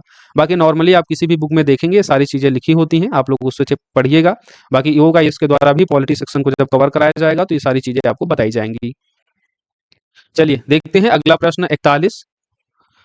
यहाँ भी सूची 1 से आपको सूची 2 में मिलाना है। अनुच्छेद दिए गए हैं, अनुच्छेद 157, 159, 163 और 165। 165 जो अनुच्छेद है ये मुझे जो है एकदम एग्जैक्ट पता है। 165 के तहत जो है राज्य के महाधिवक्ता की बात की जाती है। तो अगर हम अनुच्छेद 165 को 1 से मिला देते हैं तो ऑप्शन जो है एलिमिनेट हो जाता है। मैं ऑप्शन तक पहुंच जाता हूं, चाहे मुझे अन्य ना पता हो तब भी मुझे उत्तर मिल गया, इसका बी सही है। राइट, इसका बी सही है। तो राज्य का महाधिवक्ता आर्टिकल 165 में है। बाकी अन्य आर्टिकल भी देख लेते हैं। 157 जो आर्टिकल है वो राज्यपाल के रूप में नियुक्ति के लिए आहर्ता की बात करता है। तो राज्यपाल पद की नियुक्ति के लिए आहर्ता हो जाएगी। अनुच्छेद 157। अनुच्छेद 159 क्या कहता है? राज्यपाल द्वारा शपथ की चर्चा करता है, राज्यपाल की शपथ या प्रतिज्ञान की चर्चा करता है, तो इसको 3 से मिला देंगे। अच्छा, आर्टिकल 158 राज्यपाल के पद के लिए शर्तों की चर्चा करता है, 158। देन 163 इसमें दिया गया है। तो 163 में क्या कहा गया है? राज्यपाल को सहायता और सलाह देने के लिए एक मंत्री परिषद होगी। तो सहायता सलाह के लिए एक मंत्री परिषद होगी। तो हम 163 को मिला देंगे इस दो वाले सूची से, और 165 को हमने पहले ही मिला दिया था। अच्छा, अगर आपसे पूछ लिया जाए कि राज्यपाल की क्षमादान शक्ति किसमें है? क्षमादान, दंडादेश के लिए निलंबन, परिहार, लघुकरण, जो राज्यपाल की शक्ति है वो किसमें दी गई है? तो 160 में। ये भी आपसे पूछा जाता है, राज्यपाल की क्षमादान शक्ति है। राइट। बाकी राज्यपाल के संबंध में अन्य आर्टिकल भी हैं, आप लोग देखिएगा। इस प्रश्न का सही उत्तर क्या हो जाएगा? Option B. अगला प्रश्न है 42 नंबर। मुख्य निर्वाचन आयुक्त को उसी रीत से पदमुक्त किया जा सकता है। तो मुख्य निर्वाचन आयुक्त को आप उसी रीत से पदमुक्त किया जा सकता है राष्ट्रपति के द्वारा, जैसे सर्वोच्च न्यायालय के न्यायाधीश को पदमुक्त किया जाता है। सर्वोच्च न्यायालय के न्यायाधीश को, राइट, मुख्य न्यायाधीश नहीं, सर्वोच्च न्यायालय के न्यायाधीश को जैसे हटाया जाता है उसी प्रक्रिया से मुख्य निर्वाचन आयुक्त को हटाया जाता है। अच्छा, जो अन्य मुख्य निर्वाचन आयुक्त होते हैं, दो अन्य वर्तमान में मुख्य निर्वाचन आयुक्त होते हैं, तो इनको जो है मुख्य निर्वाचन की सलाह से हटाया जाता है। राइट, इनको मुख्य निर्वाचन की सलाह से हटाया जाता है अन्य निर्वाचन आयुक्तों को। बाकी मुख्य निर्वाचन आयुक्त को राष्ट्रपति के द्वारा सर्वोच्च न्यायालय के न्यायाधीश के समान हटाया जा सकता है। अगला है प्रश्न संख्या 43। निम्नलिखित में से कौन सा पंचायतों के अंतर्गत रखे गए कार्यात्मक विषयों में शामिल नहीं है? तो ये है आपका 43 में 11वीं अनुसूची में पंचायतों को सौंपी गई जो विषय है वो 29 कार्यात्मक विषय सूची है। 29 टोटल विषय हैं और 29 विषयों को एक बार आप लोग देख लीजिएगा। इसकी मैं एक्सप्लेनेशन पीडीएफ अपने टेलीग्राम पर सेंड कर दूंगा, जहां से आप देख लीजिएगा। इसमें जो सही उत्तर हो जाएगा वो हो जाएगा इसका विकल्प सी। पशु तालाब और पशुओं के प्रति क्रूरता की रोकथाम जो है इसमें सम्मिलित नहीं है, इसमें सम्मिलित नहीं है। राइट, बाकी के जो विषय हैं वो 11वीं अनुसूची में पंचायतों को सौंपी गई 29 कार्यात्मक विषय सूची में शामिल हैं, विषय सूची में शामिल हैं। ये जो पशुओं के प्रति क्रूरता की रोकथाम का जो ये विषय है ये बेसिकली समवर्ती सूची के अंतर्गत आता है, समवर्ती सूची के अंतर्गत आता है। ये पंचायत के दिए गए जो 29 विषय हैं उसमें सम्मिलित नहीं है। राइट, तो इसका सही उत्तर हो जाएगा ऑप्शन सी। बाकी सामाजिक वानिकी, कृषि वानिकी, गैर परंपरागत ऊर्जा स्रोत, बाजार मेले, ये सभी पंचायतों के विषय में शामिल हैं जो 29 विषय दिए गए हैं। निम्नलिखित समितियों पर आपको विचार करना है, इनका आपको क्रम लगाना है, कौन से समिति किस वर्ष गठित की गई थी। ये सभी पंचायती राज सिस्टम से संबंधित समितियां हैं। इसमें जो गाडगिल समिति है, गाडगिल समिति कब आती है? गाडगिल समिति 1988 में आती है। 1988 में गाडगिल समिति का गठन होता है। फिर पुंगन समिति अगर आपसे पूछा जाएगा तो ये भी 1988 में गठित होती है। एलएम सिंघवी समिति, ये तो महत्वपूर्ण है, एलएम सिंघवी समिति ये 1986 में, राइट, 1986 में एलएम सिंघवी समिति, और जीके राव समिति जो है वो 1985 में आती है, 1985 में आती है। तो इसका क्रम अगर आप लगाएंगे तो पहले आपको जीवीके राव समिति लगाना होगा, तो 4, उसके बाद एलएम सिंघवी समिति 3, फिर थुंगन समिति, देन गाडगिल समिति, तो 4 3 2 1। राइट,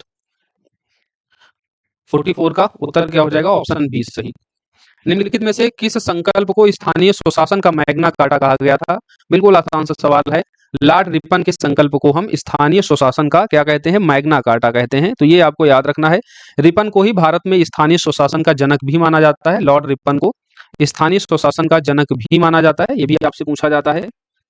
रिपन का कार्यकाल अगर आपसे पूछा जाए तो ये 1880 से 1884 तक भारत के वायसराय रहते हैं।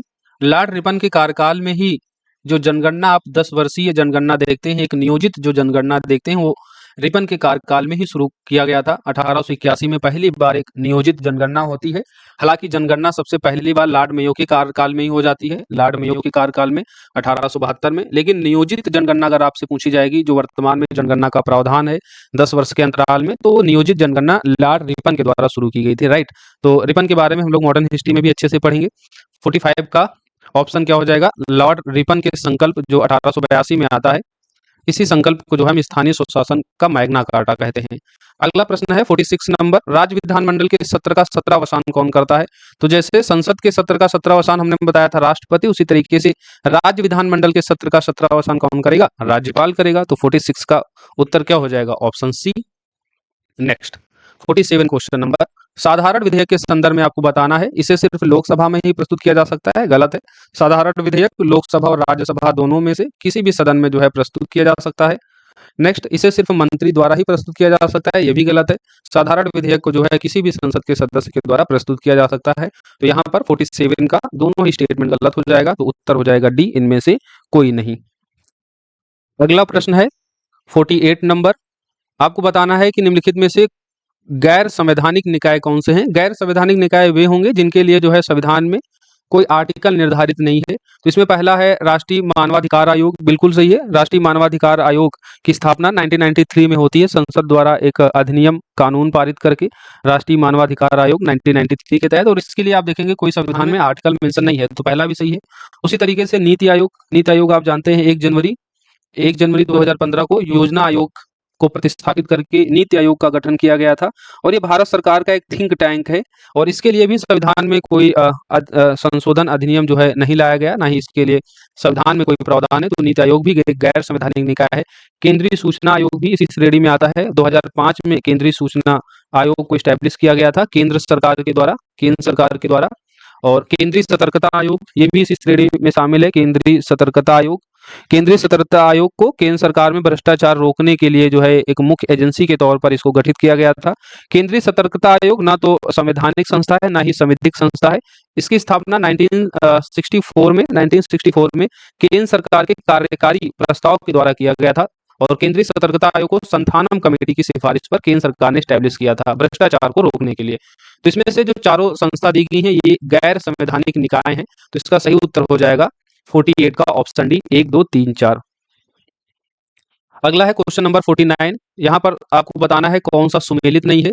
संघ लोक सेवा आयोग क्रमिक मंत्रालय के अंतर्गत आता है, बिल्कुल सही है। कर्मचारी चयन आयोग ये गृह मंत्रालय के अंतर्गत आता है, यही गलत हो जाता है। संघ लोक सेवा आयोग और कर्मचारी चयन आयोग दोनों ही क्रमिक मंत्रालय के अंतर्गत आते हैं, तो नहीं पूछ रहा था, तो इसका ऑप्शन क्या हो जाएगा? बी सही। बाकी राष्ट्रीय अनुसूचित जाति आयोग ये सामाजिक न्याय एवं अधिकारिता मंत्रालय के अंतर्गत आता है। भारत का जो निर्वाचन आयोग है ये विधि एवं न्याय मंत्रालय के अंतर्गत आता है, ये भी सही है। तो नहीं पूछ रहा था, तो ऑप्शन बी सही है। कर्मचारी चयन आयोग गृह मंत्रालय नहीं बल्कि क्रमिक मंत्रालय के अंतर्गत ही आता है। चलिए अगला प्रश्न देखते हैं, प्रश्न संख्या है 50। राज्य लोक सेवा आयोग के संबंध में आपको बताना है कौन सा कथन सही नहीं है। आयोग के अध्यक्ष और सदस्य 6 वर्ष की अवधि या 62 वर्ष की आयु प्राप्त करने तक जो है अपने पद पर बने रहते हैं। तो राज्य लोक सेवा आयोग के यहाँ पर कार्यकाल की चर्चा की गई है, नहीं पूछ रहा है। तो पहला स्टेटमेंट तो सही है कि आयोग के अध्यक्ष और सदस्य 6 वर्ष की अवधि तक या फिर 62 वर्ष की आयु प्राप्त करने तक जो है, इनमें से दोनों में से कोई भी एक के पूरा होने तक जो है ये कार्यकाल तक बने रह सकते हैं, राइट, अपने पद पर ये बने रहते हैं। राज्य लोक सेवा आयोग के अध्यक्ष और सदस्यों को राष्ट्रपति के द्वारा हटाया जाता है, बिल्कुल सही है। राज्य लोक सेवा आयोग के अध्यक्ष और सदस्यों की नियुक्ति तो राज्यपाल के द्वारा की जाती है, संघ लोक सेवा आयोग अध्यक्ष और सदस्यों की तरह। लेकिन अगर इनको हटाने की बात होगी तो राज्यपाल के द्वारा नहीं बल्कि राष्ट्रपति के द्वारा ही राज्य लोक सेवा आयोग के अध्यक्ष और सदस्यों को हटाया जाता है। इसका जो तीसरा ऑप्शन है कि राज्य लोक सेवा आयोग अपने कार्य निष्पादन की वार्षिक रिपोर्ट राष्ट्रपति को प्रस्तुत करता है, तो ये गलत हो जाएगा। जो रिपोर्ट होती है राज्य लोक सेवा आयोग वो राज्यपाल को जो है प्रस्तुत करती है, ना कि राष्ट्रपति को, राइट। तो तीसरा ये स्टेटमेंट गलत हो जाएगा और इसमें नहीं पूछ रहा था। बाकी चौथा देख लीजिए, राज्य लोक सेवा आयोग द्वारा की गई सिफारिशें सरकार के लिए बाध्यकारी नहीं होती, बिल्कुल सही है। एक सलाहकारी सिफारिशें होती है, वो बाध्यकारी नहीं होती है। अगला है प्रश्न संख्या 51, अधिकरणों के संदर्भ में लिखित कथनों पर आपको विचार करना है। अनुच्छेद 323 ए के तहत अधिकरणों की स्थापना संसद और राज्य विधानसभाओं दोनों द्वारा की जा सकती है। और दूसरा स्टेटमेंट है अनुच्छेद 323 बी। अनुच्छेद 323 बी ये अधिकरणों की स्थापना इसमें केवल संसद के द्वारा की जा सकती है। तो दोनों जो स्टेटमेंट है एक दूसरे के अपोजिट लिखे हुए हैं। 42 कॉन्स्टिट्यूशन अमेंडमेंट एक्ट, ये आपको याद रखना होगा। 42 कॉन्स्टिट्यूशन अमेंडमेंट एक्ट 1976 के तहत जो है संविधान में अधिकरणों के संबंध में उपबंध किए गए थे। अनुच्छेद 323 ए 323 बी जोड़े गए थे अधिकरणों के संबंध में 42 कॉन्स्टिट्यूशन अमेंडमेंट एक्ट 1976 के द्वारा। अनुच्छेद 323 ए में अधिकरणों की जो स्थापना है यहाँ पर प्रशासनिक अधिकरणों से संबंधित है। अनुच्छेद 323 ए, राइट, 323 ए ये प्रशासनिक अधिकरणों से संबंधित है और इनकी स्थापना केवल संसद के द्वारा की जाती है। तो यहाँ पर 323 ए होना चाहिए था, राइट, प्रशासनिक अधिकरण जिनकी स्थापना केवल संसद के द्वारा की जा सकती है। वहीं 323 जो बी होता है यहाँ पर कुछ अन्य अधिकरणों की स्थापना के संबंध में उपबंध है जिनकी स्थापना आप संसद और राज्य विधानसभाओं दोनों के द्वारा की जा सकती है। ऐसा उपबंध जो है आप देखेंगे, राइट। तो ये एक दूसरे के अपोजिट लिखे हुए हैं। इसका सही उत्तर हो जाएगा उपयुक्त में से कोई नहीं, क्योंकि दोनों स्टेटमेंट गलत हैं। अगला प्रश्न देखते हैं। प्रश्न संख्या है 52। राष्ट्रीय महिला आयोग के संबंध में आपको बताना है। राष्ट्रीय महिला आयोग यह वर्ष 1992 में गठित एक संवैधानिक संस्था है, तो ये गलत हो जाएगा। 1992 में तो गठित हुआ था, लेकिन ये संवैधानिक संस्था नहीं है। भारत सरकार का एक संविधिक निकाय है जो सामान्यतः महिलाओं को प्रभावित करने वाले सभी नीतिगत मामलों पर जो है सरकार को सलाह देता है। उद्देश्य क्या है? भारत में महिलाओं के अधिकारों का प्रतिनिधित्व करना और उनके मुद्दों और समस्याओं के लिए आवाज उठाना, राइट। और जयंती पटनायक राष्ट्रीय महिला आयोग की प्रथम अध्यक्षता थी। तो ये स्टेटमेंट तो सही हो जाएगा, पहला गलत होगा क्योंकि ये भारत सरकार का एक निकाय है, ना कि संवैधानिक स्तर पर संवैधानिक संस्था है, राइट। 1992 में तो गठित हुआ था। तो इसका सही उत्तर क्या हो जाएगा? ऑप्शन बी सही हो जाएगा। केवल 2 सही है। आप लोग कमेंट बॉक्स में बताइए कि वर्तमान में राष्ट्रीय महिला आयोग की कौन अध्यक्ष है। अगला देखते हैं। प्रश्न संख्या है 53। राष्ट्रीय मानवाधिकार आयोग के अध्यक्ष के रूप में बताना है कौन नियुक्ति के लिए जो है पात्र है। तो राष्ट्रीय मानवाधिकार आयोग जिसका गठन हुआ था 1993 में, इसकी स्थापना मानवाधिकार संरक्षण अधिनियम 1993 के तहत हुआ था। राष्ट्रीय मानवाधिकार आयोग एक बहुसदस्यीय निकाय है जिसमें एक अध्यक्ष और 5 सदस्य होते हैं। अध्यक्ष के तौर पर भारत के सेवानिवृत्त मुख्य न्यायाधीश या सर्वोच्च न्यायालय के न्यायाधीश होने चाहिए। और अध्यक्ष पूछ रहा है तो अध्यक्ष में भारत के सर्वोच्च सेवानिवृत्त मुख्य न्यायाधीश या सर्वोच्च न्यायालय के न्यायाधीश होने चाहिए। तो इसका सही उत्तर हो जाएगा ऑप्शन सी सही, राइट। चलिए प्रश्न संख्या आप देखते हैं 54। केंद्रीय सतर्कता आयोग की स्थापना किसकी सिफारिश पर की गई थी? अभी हमने बताया था कि संथानम कमेटी की सिफारिश पर केंद्रीय सतर्कता आयोग की सिफारिश की गई थी भ्रष्टाचार को खत्म करने और देश के सार्वजनिक प्रशासन में ईमानदारी, पारदर्शिता और जवाबदेही को बढ़ावा देने के लिए, राइट। के संथानम कमेटी की सिफारिश पर 1964 में जिसको गठित किया गया था 1964 में।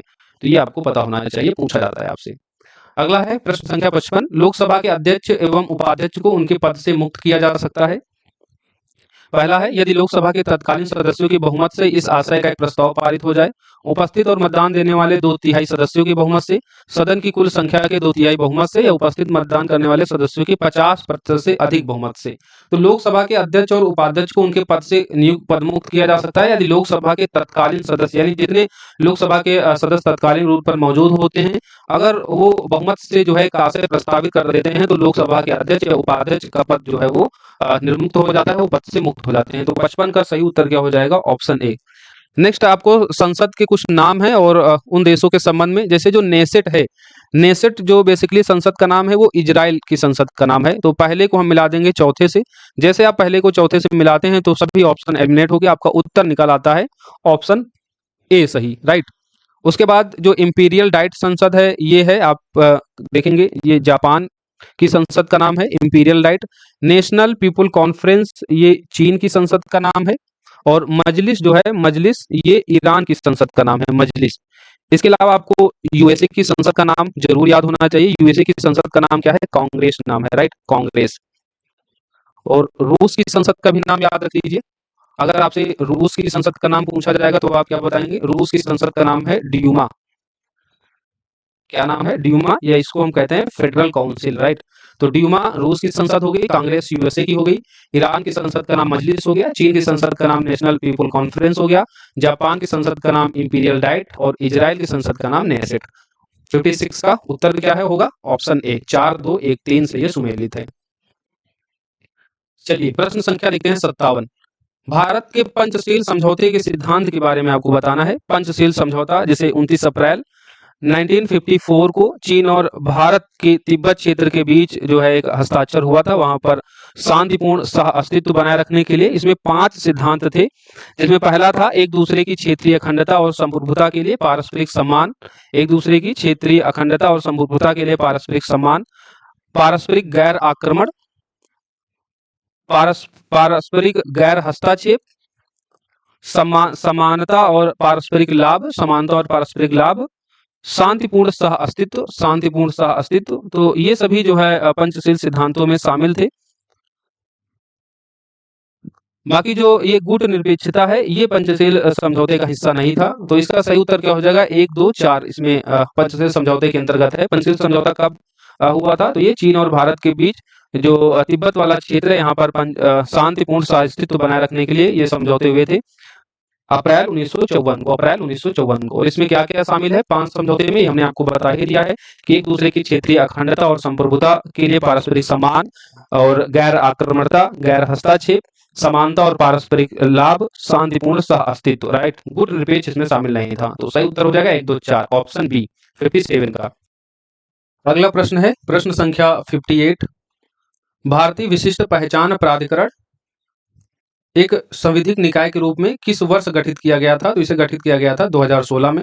जुलाई 2016 में भारतीय विशिष्ट पहचान प्राधिकरण का गठन किया गया था, जुलाई 2016 में। ऑप्शन हो जाएगा इसका सी सही। किसी दल को भारत के निर्वाचन आयोग द्वारा राष्ट्रीय दल घोषित किए जाने के लिए निम्नलिखित में से कौन सी शर्त पूरी करनी होगी। पहला, इसे 4 या अधिक राज्यों में मान्यता प्राप्त हो, इसे 4 या अधिक राज्यों में मान्यता प्राप्त हो, ये बिल्कुल सही है। यदि इसने कम से कम 6 राज्यों से लोकसभा की कुल सीटों से कम 2% सीटें जीत ली हो, तो ये जो है यहाँ पर गलत हो जाता है, यहाँ पर ये स्टेटमेंट गलत हो जाता है। यदि वह आम चुनाव में राज्य में डाले गए कुल वैध मतों से अवैध मतों में से 8% प्राप्त करता हो, यह भी गलत है, क्योंकि 8% की जगह पर 6% होता है। तो यहाँ पर एक राष्ट्रीय पार्टी घोषित होने के लिए कुछ शर्तें हैं, वो शर्तें आपको पता होनी चाहिए।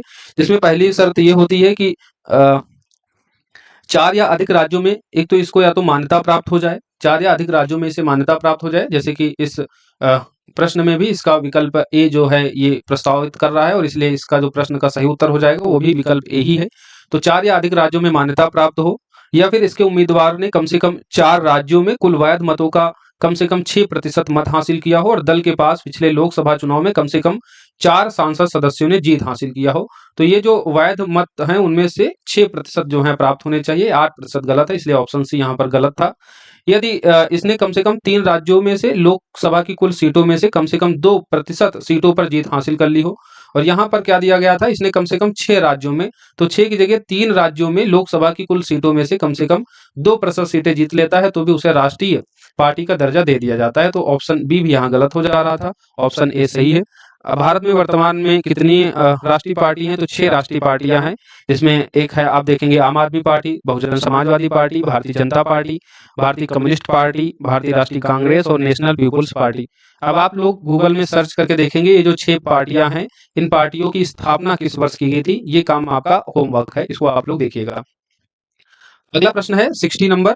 भारतीय संविधान के निम्नलिखित में से किस अनुच्छेद में प्रावधान किया गया है कि प्रत्येक राज्य भाषीय अल्पसंख्यक वर्गों के बच्चों के शिक्षा के प्राथमिक स्तर पर मातृभाषा में शिक्षा के लिए पर्याप्त सुविधाएं प्रदान करने का प्रयास है। तो इसका बस आपको आर्टिकल याद रखना है, आर्टिकल 350 ए में यह प्रावधान किया गया है कि प्रत्येक राज्य में एक स्थानीय प्राधिकारी का प्रयास होगा कि भाषाई अल्पसंख्यक समूह से संबंधित बच्चों को शिक्षा के प्राथमिक चरण में मातृभाषा में शिक्षा के लिए पर्याप्त सुविधाएं प्रदान की जाए। राइट, तो अनुच्छेद 350 ए में ऐसा प्रावधान है। सही उत्तर हो जाएगा ऑप्शन बी।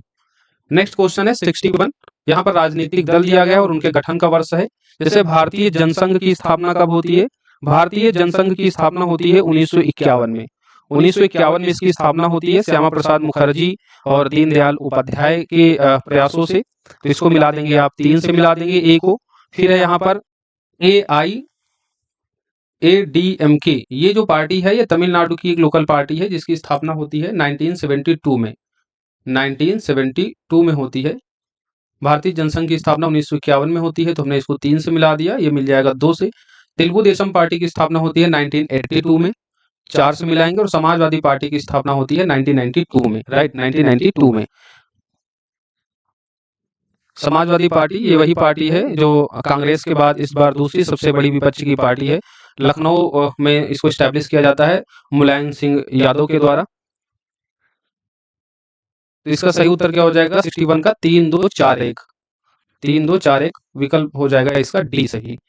62 क्वेश्चन है, भारत में पहला नगर निगम कहाँ गठित किया गया था? तो मद्रास में। एक नॉर्मल क्वेश्चन है, 1688 में। 1688 में भारत का पहला जो है नगर निगम था मद्रास में, राइट। तो इसका सही उत्तर हो जाएगा बी 62 का। 63 कौन सा अनुच्छेद जिला योजना समिति से संबंधित है?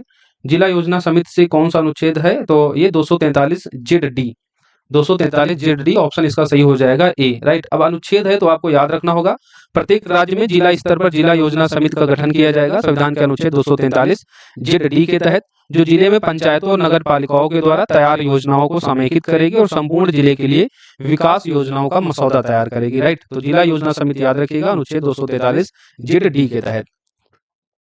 अगला प्रश्न है 64 नंबर, न्याय विकास पोर्टल के बारे में ये प्रश्न है। पहला स्टेटमेंट है इसे सामाजिक न्याय और अधिकारिता मंत्रालय के द्वारा आरंभ किया गया। दूसरा स्टेटमेंट है उद्देश्य इसका जिला एवं अधीनस्थ न्यायालयों के लिए बुनियादी सुविधाओं के विकास हेतु केंद्र प्रायोजित योजना की निगरानी करना है। तो जो इसका पहला स्टेटमेंट है वो गलत हो जाएगा। न्याय विकास पोर्टल को कानून एवं न्याय मंत्रालय के अंतर्गत ही आएगा, न कि सामाजिक न्याय अधिकारिता मंत्रालय के अंतर्गत। उद्देश्य इसका सही है, उद्देश्य इसका क्या है? जिला एवं अधीनस्थ न्यायालय के लिए बुनियादी सुविधाओं के विकास हेतु केंद्र प्रायोजित योजना की निगरानी करना। उद्देश्य ठीक है, तो इसका सही उत्तर हो जाएगा ऑप्शन ए, केवल दूसरा स्टेटमेंट सही है, राइट। चलिए आगे बढ़ते हैं हम लोग। नेक्स्ट क्वेश्चन है 65, राष्ट्रीय आपदा प्रबंधन प्राधिकरण के संबंध में आपको बताना है कौन सा स्टेटमेंट सही होगा। राष्ट्रीय आपदा प्रबंधन प्राधिकरण जिसे 2005 में स्टैब्लिश किया जाता है, इसे याद रखिएगा। राष्ट्रपति इसका पदेन अध्यक्ष होता है, ये गलत है। राष्ट्रीय आपदा प्रबंधन प्राधिकरण का प्रधानमंत्री जो है इसका पदेन अध्यक्ष होता है। यह एक वार्षिक रिपोर्ट तैयार करता है, उसे केंद्र सरकार के समक्ष जो है प्रस्तुत करता है। तो दूसरा स्टेटमेंट सही है, दूसरा स्टेटमेंट सही है। राष्ट्रीय आपदा प्रबंधन प्राधिकरण अपनी गतिविधियों पर एक वार्षिक रिपोर्ट तैयार करता है और केंद्र सरकार को सौंपता है, और केंद्र सरकार इसे संसद के दोनों सदनों में जो है प्रस्तुत करती है। तो दूसरा स्टेटमेंट सही है, पहला गलत है, क्योंकि जो राष्ट्रीय आपदा प्रबंधन प्राधिकरण 2005 में गठित किया गया था, इसके पदेन अध्यक्ष होते हैं प्रधानमंत्री। तो पहला गलत है, दूसरा सही है। सही उत्तर हो जाएगा इसका ऑप्शन सी, केवल 2 सही है। आगे देखते हैं क्वेश्चन नंबर हम लोग देखेंगे अब 66। इसमें आपको बताना है शास्त्रीय भाषाएं की जो घोषणा है वर्ष के संबंध में आपको बताना है कौन सा सुमेलित नहीं है। तमिल को जो शास्त्रीय भाषा का दर्जा दिया गया था 2004 में दिया गया था, सही है। तेलुगु को दिया गया था 2008 में, 2008 में तेलुगु भाषा को दिया गया था, ना कि 2005 में। तो यही उत्तर क्या हो जाएगा? गलत हो जाएगा। तेलुगु को 2008 में शास्त्रीय भाषा का दर्जा दिया गया था। कन्नड़ को भी 2008 में दिया गया था। उड़िया को दिया गया था 2014 में। मलयालम को दिया गया था 2013 में, राइट। और संस्कृत को दिया गया था 2005 में। सभी बातें आपको पता होना चाहिए। हाल ही में अभी आप जानते हैं पाली भाषा को भी जो है शास्त्रीय भाषा का दर्जा दिया गया है, पाली भाषा को, इसलिए अब इम्पोर्टेंट हो जाता है। इससे पहले 6 शास्त्रीय भाषाएं थी, जिनमें तमिल को 2004 में, संस्कृति को 2005 में, तेलुगु कन्नड़ को 2008 में, मलयालम को 2013 में, उड़िया को 2014 में शास्त्रीय भाषा का दर्जा दिया गया था, और हाल ही में पाली भाषा को शास्त्रीय भाषा का दर्जा दिया गया। नेक्स्ट क्वेश्चन है 67, विकेंद्रीकरण पर रॉयल कमीशन कब नियुक्त किया गया था? तो विकेंद्रीकरण पर रॉयल कमीशन आयोग गठित किया गया था 1907 में। कब गठित किया गया था? 1907 में, राइट। अगला प्रश्न है 68, यदि राज्य विधानमंडल का कोई सदस्य, आपको बताना है कितने दिनों तक अनुपस्थिति हो तो सदन में उसकी जो सीट है रिक्त घोषित कर दी जाती है? तो 60 दिनों तक। सही उत्तर क्या हो जाएगा? ऑप्शन सी, 60 दिनों तक। क्वेश्चन नंबर है 69, अब यहां से इकोनॉमिक सेक्शन शुरू हो रहा है। समृद्धि और विकास के संदर्भ में निम्नलिखित में से कौन सा कथन सही है? समृद्धि मात्रात्मक है, इसे निरपेक्ष रूप से मापा जाता है। विकास का अर्थ जीवन निर्वाह करने वाली सभी वस्तुओं की उपलब्धता और जीवन स्तर में सुधार है। तो इसका जो ऑप्शन सही हो जाएगा, दोनों सही हो जाएगा, 1 और 2 दोनों सही होंगे। अब हम लोग इकोनॉमिक सेक्शन को बाद में डिस्कस करेंगे। पॉलिटिक्स सेक्शन को अच्छे से देख लीजिए, रिवीजन कर लीजिए। इसका वीडियो मैं अपने टेलीग्राम चैनल पर सेंड कर दूंगा। क्लास काफी लंबी हो जाएगी और चीजें जो है आपको समझ में अब नहीं आएंगी। तो इकोनॉमिक सेक्शन को अब हम लोग अच्छे से एक्सप्लेन करके जो है इसके दूसरे पार्ट में पढ़ेंगे। क्लास को अब हम लोग यहीं समाप्त करते हैं, राइट। मिलेंगे हम लोग अब नेक्स्ट क्लास में। जब तक आप लोग पढ़ें, इसका रिवीजन करें। पूरे टेस्ट को मैं अपने टेलीग्राम चैनल पर भेज दूंगा, वहां से आप लोग सॉल्व कीजिएगा। इकोनॉमिक सेक्शन को हमने ऑलमोस्ट पढ़ाया भी है, तो नोट्स को अच्छे से रिवीजन कर लीजिएगा, तब टेस्ट को सॉल्व कीजिएगा। बाकी जब एक्सप्लेनेशन क्लास होगी तो उसको देखकर आपने इस प्रश्न को जो है मिला लीजिएगा, राइट। बाकी संकल्प बैच में जो बच्चे जुड़ना चाहते हैं वो जुड़ सकते हैं। संकल्प बैच जो 70 बीपीएससी के लिए डेडिकेटेड बैच है, जहां पर हम प्रीलिम्स मेंस दोनों की प्रिपरेशन करते हैं। संकल्प बैच की क्लासेज आपको सभी यूट्यूब पर अवेलेबल होती है, उनकी पीडीएफ हमारे टेलीग्राम के पेड ग्रुप में प्रोवाइड की जाती है। 6306473800 नंबर है, तो यहाँ से जुड़कर आप जो है बीपीएससी की प्रिपरेशन और भी शानदार तरीके से कर सकते हैं। नेक्स्ट क्लास में हम लोग अब इसके बाकी बचे हुए प्रश्नों को सॉल्व करेंगे, जिसमें इकोनॉमिक सेक्शन और कुछ करंट अफेयर्स के क्वेश्चन होंगे। धन्यवाद।